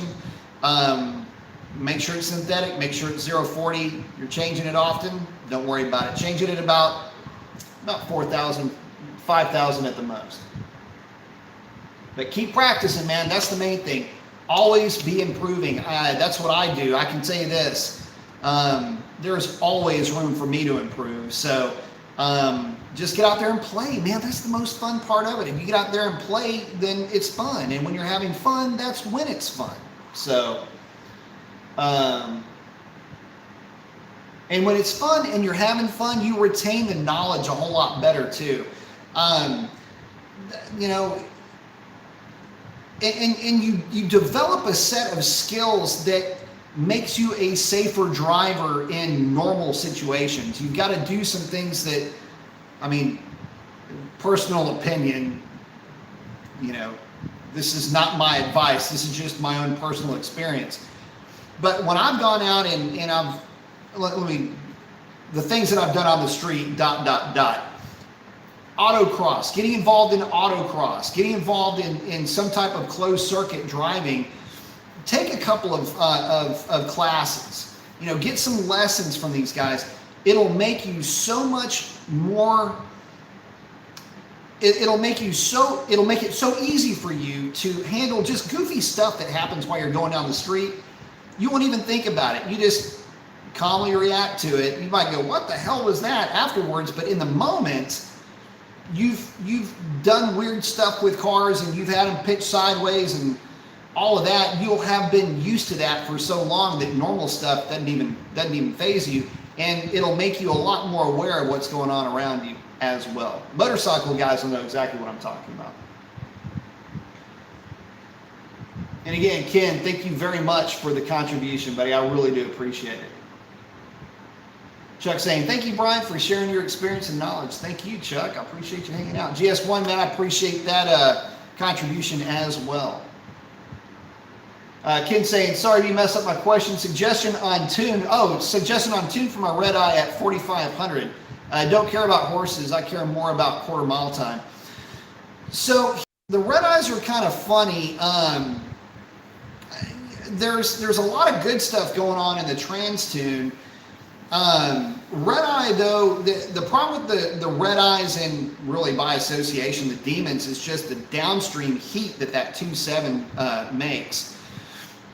Throwing a lot more timing at that car does not really get you a lot more power. Again, throwing fuel at it will though. So, you know, get your air fuel down to, if you're doing your own tuning, get your air fuel down to like 80, 0.81, 0.80 lambda, which is going to translate to 1178 AFR, 1170 AFR, right there in that range, 1180 AFR, I should say. Get it down in that range. Again, you can play around with timing, but the problem is that they just don't really respond that well. Obviously TransTune is going to be, there's some good stuff going on with it. I would say get the car to the track on a drag pack, data log the car, and verify that your shift points are happening around 6,300 RPM. It can be a 100 horsepower before 100 horsepower. Sorry, we're coming up on almost 2 hours, so my brain's getting a little bit, I'm starting to hear in color. Anyway, it could be 100 RPM before that, 100 RPM after that would be a little bit much, might be a little bit of a stretch for that blower. I will tell you that I've noticed the red eyes, when they shift anything really past 6,300 RPM, it's just generating too much heat. So 6,200 is good, 6,300 good. Anything past that, I wouldn't do it. In fact, I would try to err on the side of that thing shifting early. In fact, I would go so far as maybe even bring that down and say if it's shifting past 62, maybe bring that TransTune, your output shaft RPM, down just a fraction. And the reason for that, the red eyes make a ton of torque, and the trick to tuning transmissions, if anybody's hung on long enough, I'm about to give you a free bit of advice, is you want to take advantage of torque down low and horsepower up top. So the idea is your shift points will be a little bit lower down low because your shift, where it drops, is going to be in this nice fat hamburgery portion of your torque curve. And then as you're running the thing down the track, you don't need the torque because you've got inertia already beat. You need the thing to make power at the end of the track, so then stretch it out a little bit. But for the red eye, you don't really want any more than about 6,200 because it does make even more torque down low than the Hellcat, but it doesn't seem to carry horsepower that great out the back end. So that's why I was saying that 62, 6,300 RPM split, you know, that 63 is your max, be the best for ET, and that's regardless of altitude. Chuck's checking in and say, hello Racer X, I'm Mr. Live Chat, been here with Brian. Yeah, by the way, I saw, Racer X, I saw the notification pop up that you were going live while I might have been about 15 minutes into mine.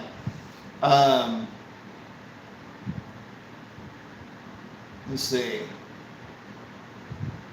Oh, Kevin's saying, hey Mason, my dream car is a build more than a factory car, and it starts with a 5.7 Hemi with long tubes, exhaust, 6.1 intake, and a Dr. Diff cam with 373 gear on slicks, giving Mustangs hell. Put that Joker cam in there, and it will give everybody fits. Believe me, I know. And actually, speaking of notifications, Justin had sent me a video of the high roller grind that I came up with for the 392s. And we've been doing the live chat. I haven't had a chance to look at it, but I did get the notification while I was talking about it, and I'm just like this, because every time, you know, I'll do a custom grind for somebody, and I always, just so you guys know, there's always a lot of different Easter eggs in the name of the cam that I put together. So the Joker has a bunch of different Easter eggs in the name. It's Joker because it's the nitrous grind for 5.7. So laughing gas, Joker, that whole bit. Joker, in terms of it, just in general, it's kind of a sinister little cam when you put it in the 5.7. Has a nasty habit of putting the sting on 392s, by the way. So again, there's that. One of the cars that it was going into, I think, was purple. That was another thing, you know, just there was a lot of funny little things that'll come up. So anyway, the high roller is no different. There's a lot of weird names and reasons for that name, but yeah, I think he was sending me that video is what I'm guessing. So it's like, I don't know, man. I get so excited when one of my cams starts to come to life and it goes through the tuning process and I start to get feedback on it. And usually it's real positive. So, and by the way, sounds nasty too. That high roller sounds real good. Racetrack saying, no worries, Chuck. You're in good hands with B. Catch you on the next one. Absolutely. I will catch you on the next one too, my friend. Mach 1 Production saying, is there an all-wheel drive Hellcat? It would probably terminate more people on the track, but that's what the track hawk is for. I ain't gonna lie, they wasted Hellcat engines and Jeeps. I'll say this, no, there's not really an all-wheel drive Hellcat unless you are counting the Durango or the Trackhawk. That's about as close as you're going to get to it. The all-wheel drive system just doesn't package well, I guess, in the LX platform. Kevin saying, I also want to get with a 392 owner and compare my 5-speed 5.7 built to their 392 one day and see the difference in driving experience. So let me get on my ramen noodles and say, brother, you know me. I used to live on tuna, ramen, beanie weenies, and by the way, okay, so top tip from your buddy Chef Bald Brian over here. Beanie weenies, but what you're gonna do is you're gonna get the pickled jalapenos. So beanie weenie, pickled jalapeno, and then get the real cheap, just the cheese slices, the cheese that's in the wrappers. Get pepper jack. All right, so here's what you're gonna do. Get your beanie weenies, get like maybe 6 of the pickled jalapenos, throw that in there. And get the big jar too, because you can get like a lifetime supply of that stuff for like $5. Take that, put it in the microwave and heat it up for about 35 seconds. Then take your slice of pepper jack, throw it on top of it, put it back in the microwave and nuke it for like another 30 seconds, maybe 45 seconds. pull it out and stir it up. Dude, believe me, it is bomb. No doubt about it. God, man, I got so many sweet old recipes I used to come up with. I mean, I would come up with some stuff, man. Dude, don't even get me started on pig skins and tuna fish, man. I would go nuts with that. You get the chicharrones bags. So we would go to, you can learn about this in commissary. Anyway, you would get the, get your bag of chicharrones from the if you can find one, a Fiesta is what I'm thinking of. Big bag of chicharrones, get you your tuna fish, mayo, and Cholula sauce. Some guys will like a little bit of mustard in there. Mix all of that up, the tuna in the Cholula and the mayo, and then dip the pig skins, the chicharrones in that. That's another one that, dude, that's the lunch of champions. That along with a big glass of skim milk, and if you got powdered milk, even better. But a big glass of that, man, you are set. That is like food for a week for like $16.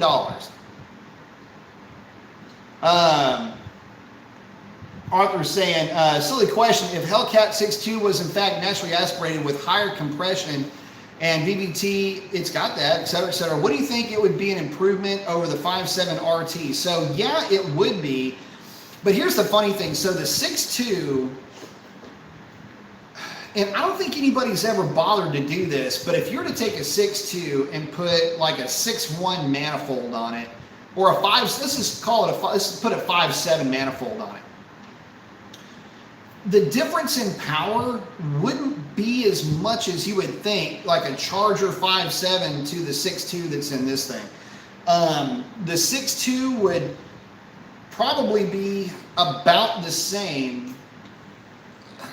The only downside is the cam profile in the 6.2's got a lot more exhaust duration,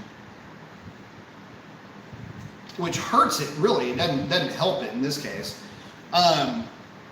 But yeah, you would be looking at something like maybe the 6.2 makes 405 horsepower and the 5.7 realistically makes about 385, 390 if you believe the dynos. So they would be damn near right on top of each other.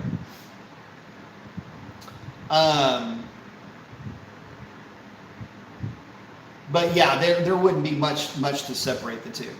Hellcat Reeb saying, hey man, oh, what happened there? Whoa.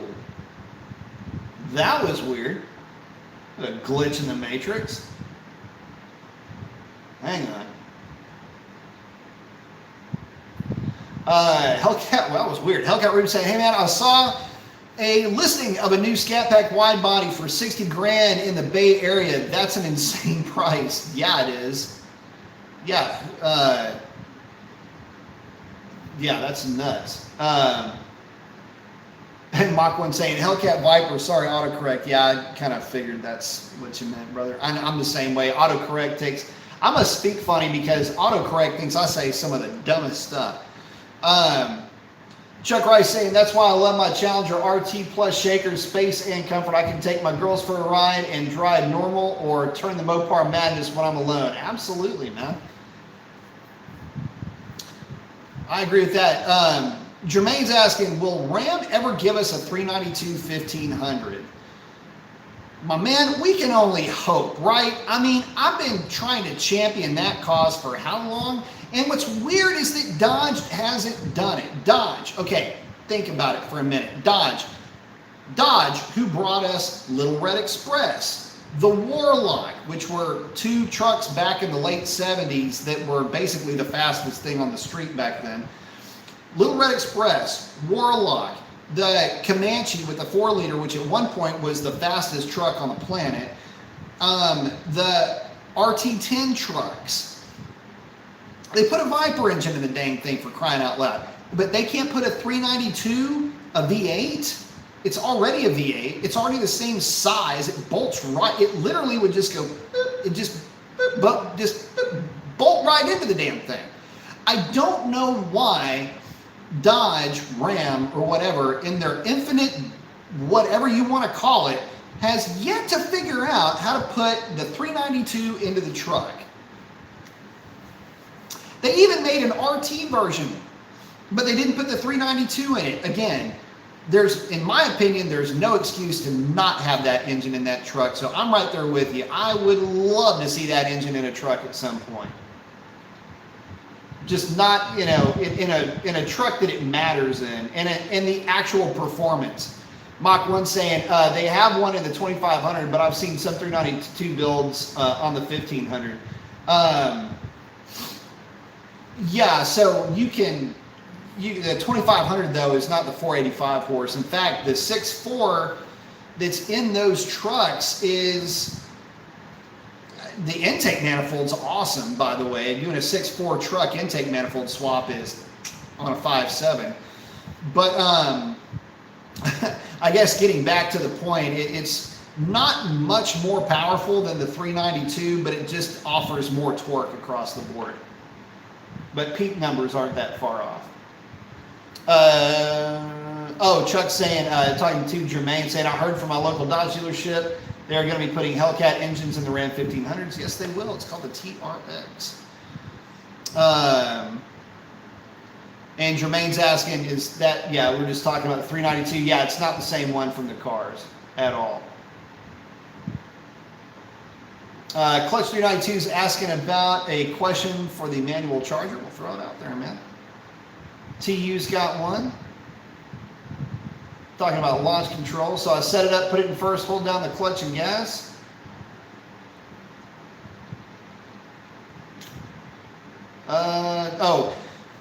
Let's say I let go of the clutch, the car RPMs drop like it should, but the car doesn't move. It keeps rolling like it's in neutral. The RPMs are at idle, but I'm in first gear with the clutch out completely out and the gas pedal to the floor. Yeah, I don't know what's going on with that. Let's circle back around to that. Queezy's asking, where do you see Dodge in 5 to 10 years, or what would you want to see?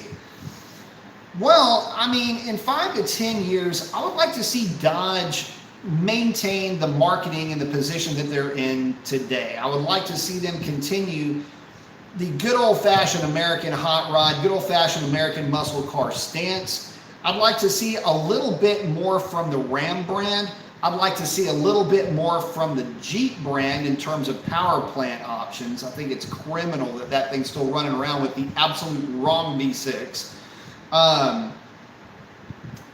Side note, drove my wife's Jeep the other day. It's got the old 3.8 in it.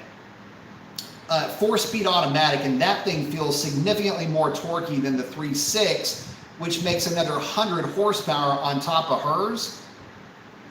Wouldn't notice it. Didn't even notice it. That thing will cruise at 80 miles an hour like it's nothing, and it seems to not labor to get there the way that the littler engine that makes 100 more horsepower does.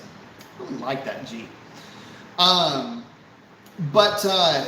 Where else would I like to see him? I'd like to see him come out with, this is a weird one too, it's just not dawning on me, but where's the Yukon equivalent? Where's the Ram Charger, I guess, is what I'm really asking.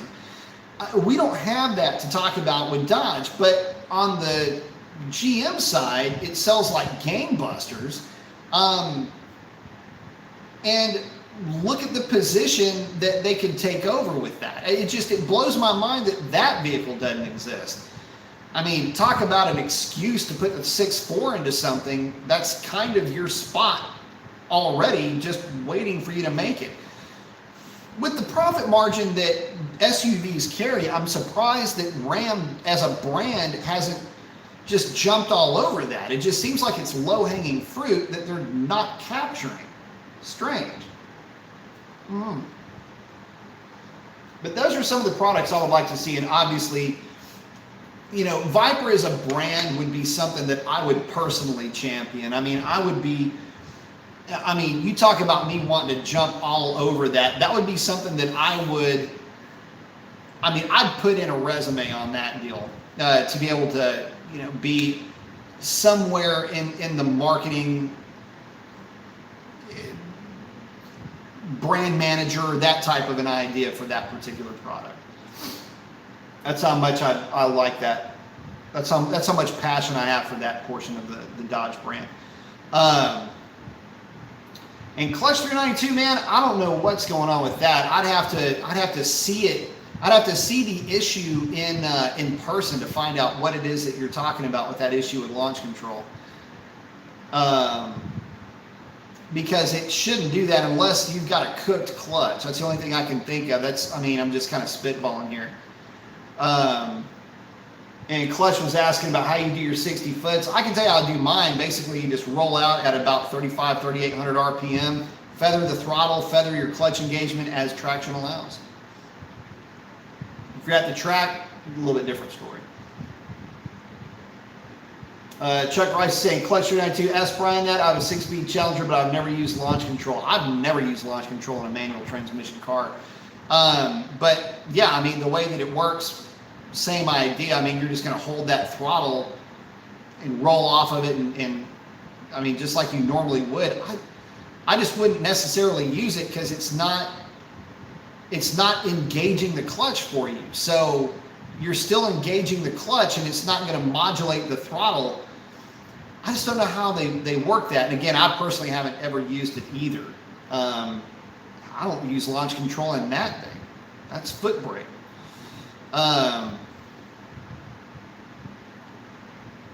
But yeah, I understand the idea. Yeah, you just basically set your launch control foot to the floor. It'll find its RPM that you've got it set to, and then start to let off on the clutch. And it should be able to. You should be able to just roll off and roll into the clutch. But I don't know. I've always done a whole lot better just holding the throttle right where I want it and just rolling into it. I don't like nannies too much. Unless it's a two-step, and that would be something like if I had a turbo car or something with a lot of converter. That'd be the only time, like a true race car, that's the only time that stuff really works. Mach 1 saying, at Jermaine, yeah, the 6.4 is a heavy duty, such as towing, etc. The 6.4 you find, and the Chargers and Challengers are for more, racing, hot rodding, like car performance. Clutch is saying, oh, Racerex is in here too. Yep, he's here.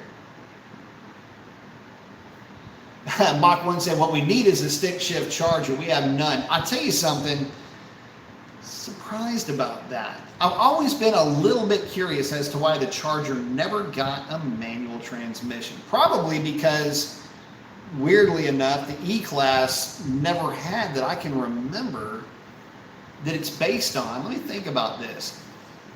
M211 didn't have a manual. Neither did the M212. Let me think. But did any of them have a manual? I don't think they did. I don't think it was ever set up for it. But they set it up for the Challenger. It's the same basic platform. Why couldn't they? I don't know. Clutch 392. And who is Brian? God, no kidding, right? Who is Brian? Who is Brian, really? Brian, guy sounds like a tool. One of these know-it-all types. T saying, cool, I launch at around 1200 with the settings in sport mode, and it hit right at 59, 60 miles an hour at the top of first gear at 6,400 RPM. Absolutely. Clutch is saying, first gear gets you to 60? Yeah, it does. Chuck is saying, Clutch 392, you're looking right at him. Clutch 392 saying, Chuck, you're Brian? Chuck is not Brian. Jermaine saying, at Mach 1 Productions, yes, that's the one I want, truck performance. Chuck saying, no, Brian's the guy running the channel.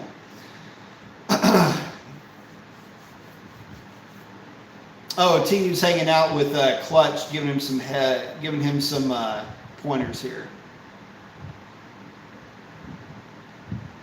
Another good one to ask if he comes on would be Sean E. Sean E.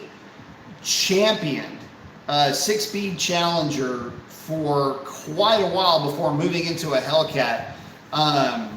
Had quite a few videos, I think, put up with him running his car at the drag strip.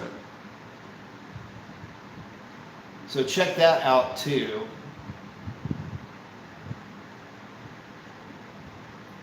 Let's see. Mach 1. Oh, as hanging out with Jermaine. Let's see. TU setup is just incredible. like it.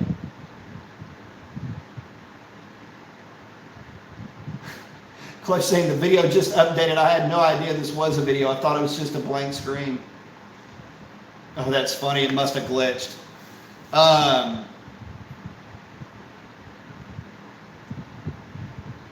See, Kevin's saying, speaking of the Joker cam, do you have any tips for a first-time nitrous user, and do you recommend automatically going with the nitrous kit with this cam? You don't have to. The Joker cam is actually a lot of fun on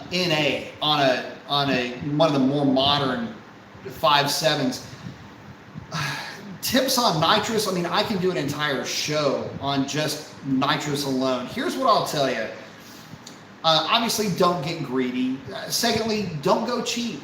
You're going to want to go with a Nitrous Works kit that is going to basically put you in a position where it's kind of a mindless thing. You want to arm it, you want to purge it, and then you want to be able to drive the thing like it's a normal car under wide open throttle circumstances, which means window switches, which means you're running, you're feeding the nitrous in based on fuel injector pulse width. I mean, there's a lot of things that you want to do that aren't really all that sexy, but the reality is that you've got to have the right type of controller for the car that you have.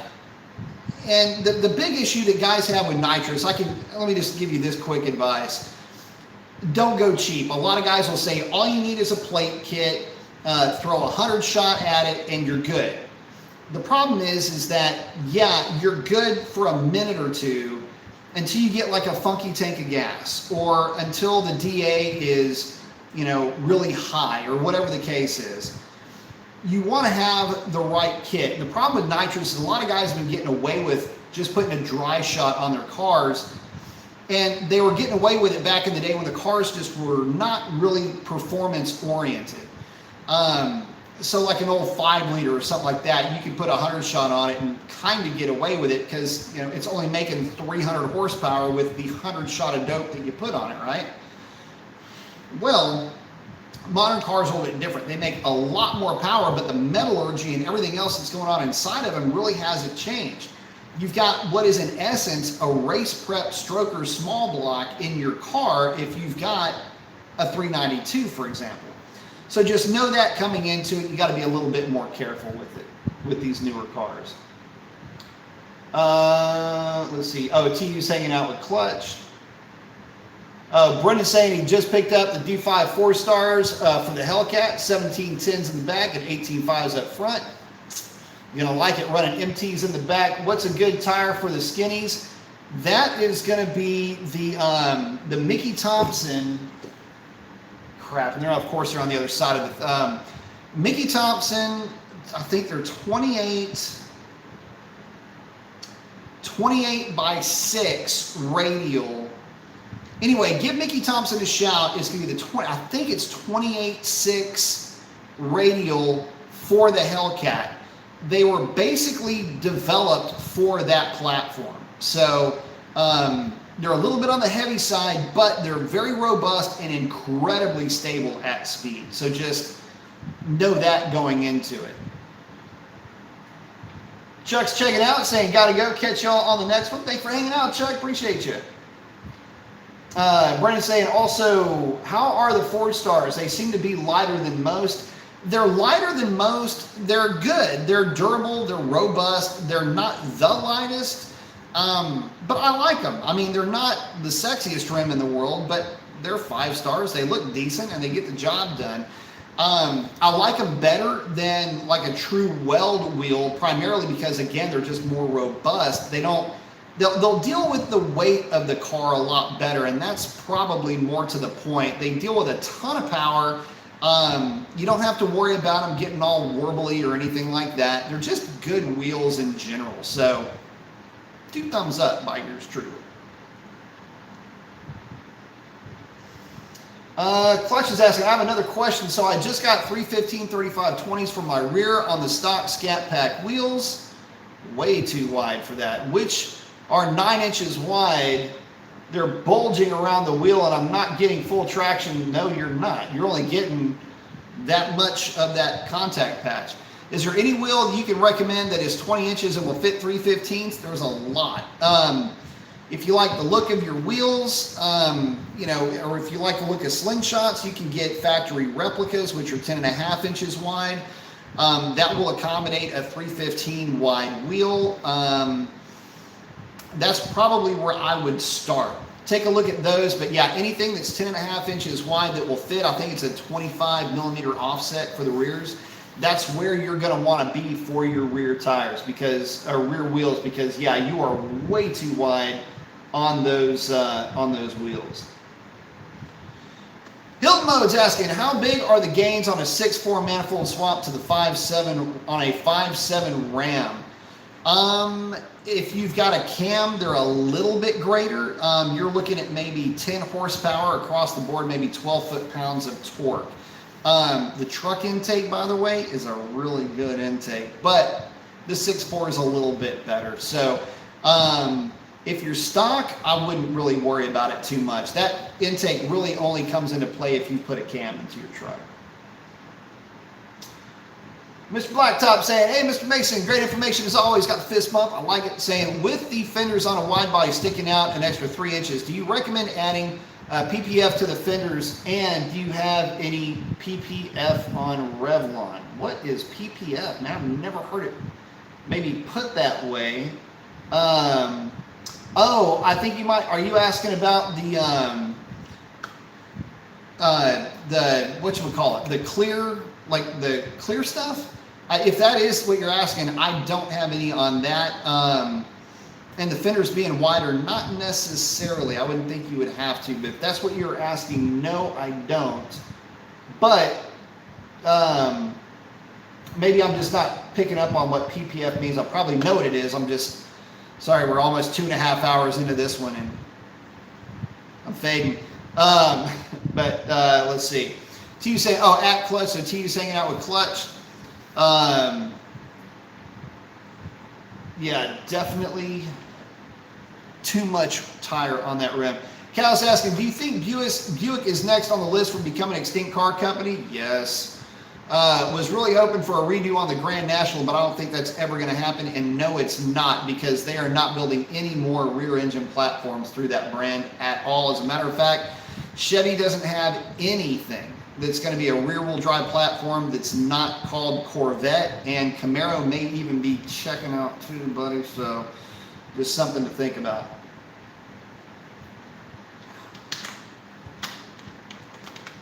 Let's see. Bobby's checking in and saying, what up, B? Got a question. 13 RT, 30,000 original miles. Thinking about an E-Force with low boost. Will stock internals handle it? Must be reliable. Stock internals will handle it, although I will say, actually, no, you're probably in good shape with the heads on that one. Yes, stock internals will be able to handle it at low boost. Oh, Arthur's going back to what I was asking. Yeah, the old E-Class never had a manual. The only Mercedes that had a manual were the SLK 280 and older 4-cylinders. Yeah, I didn't think so. And I was trying to think if the C-Class ever had a manual, and I don't think it ever did either, that I can remember anyway. Mach 1's checking out. Thank you, buddy. Appreciate you hanging out. TU saying, at Clutch, try set of Bravado 10-inch wide wheels. That's a good place to be. Good wheel, good inexpensive wheel, and lots of guys have gone really fast with that combination. 305, 45, 18 on the back of that, by the way. Clutch is asking, what is the bolt pattern? I think it's 5x4.5. But anybody making the wheel is going to ask you what you're putting it on. They'll straighten you out real quick. But yeah, I think it's 5x4.5. Oh, paint protection film. That's exactly what I thought you were saying. No, I don't have any. I don't have any on mine. But it wouldn't hurt. I mean, if it's something that you would prefer to put on the car, you might do it. But I know most of the guys that I roll with don't have any of that. The only part of that would be just the regular clear bra stuff that you would see on the noses of the car, but I don't even have that on mine, which I'll have to admit is probably dumb on my part, especially after I just got through cleaning that thing up and had a couple of new rock chips. So I'll get you Miss Blacktop saying, sorry, no, man, don't, man. I'm learning from you too, man. But yeah, no, I don't run any of the films on mine. TU saying, hanging out with Clutch, you can order a set from Amazon. Oh yeah, and by the way, those tires are probably not on back order. I am still in tire limbo, by the way, guys. Looking at, fingers crossed, into this month. So they may have moved up the production date a little bit, but not quite sure if we're going to make it by November. TU's hanging out with Clutch still. Bravado has an 18 by 10.5. That is true. Kevin's asking, what is the highest PSI you can run on the E4 stock? I'd keep it around 7 to 8 PSI. Andrew G saying, I did a clear bra and ceramic coating and it's worth it. That's next for me to do is ceramic coating on mine. I'll tell you what though, I just did hit it pretty good with the Griot stuff and with the Chemical Guy stuff. I'm pretty happy with it, but I think I need to be a little bit more aggressive. I might go with a little bit more aggressive cutting pad and as opposed to a polishing pad. I have a fairly aggressive polishing using green pads. But I'm probably going to need to get some orange pads and then just follow it up with the green and then probably one of the black pads to finish it up. I do have the black pads, which are nice and soft for the polish. Probably stick with the 3-in-1 on that, but I'll probably go with Griots for the cut on the orange and then probably the 3-in-1 on the polishing pad and probably just touch it up with the 3-in-1 on the black pad to shine her up. Albert's asking, hey B, if I install a Hellcat lower airbox on a 2012 6.4 without the snorkel, will the additional volume of air benefit it or will it lower the velocity of the air and hinder it? It won't hurt anything. Really, you're not looking at velocity at that point, but I wouldn't run it on that particular platform without the snorkel because you're going to be sucking in hot air through that hole. So you're going to do more harm sucking in the hot air than you would be just leaving it stock and sucking in through the normal place in the fender well down there. So in your situation, I wouldn't recommend it. Let's see. Oh, TU is hanging out with Clutch. Yes, talking about the higher sidewall will help with you hooking much better than the 315 35 20s. That is very true. So listen to TU Clutch. He's giving you some really good advice on there, man, for sure. And he's saying if you can, yeah, dump those on Facebook Marketplace. Arthur's asking, F-150 short bed Coyote versus Ram short bed 5.7. Who would take the win in a 40 roll? The Dodge will get out in front and the Coyote will probably start tiptoeing around it at about 85 or 90 miles an hour, give or take. And guys, with that, I'm going to go ahead and bounce because we're coming up on 2.5 hours. I want to thank everybody for hanging out with me tonight. Sorry about the troll, but you know what? It's a live show. That'll happen every once in a while. But I appreciate y'all swarming on them and getting them out of here. So, guys, stay safe out there for sure. Keep wearing your mask, if not for yourself, and do it for others. Don't send it if you bend it. Keep your shiny side up. I love each and every one of y'all. And that is a wrap on this one. God bless. Have a great week. We'll catch you midweek for the next show. That's a wrap. Adios.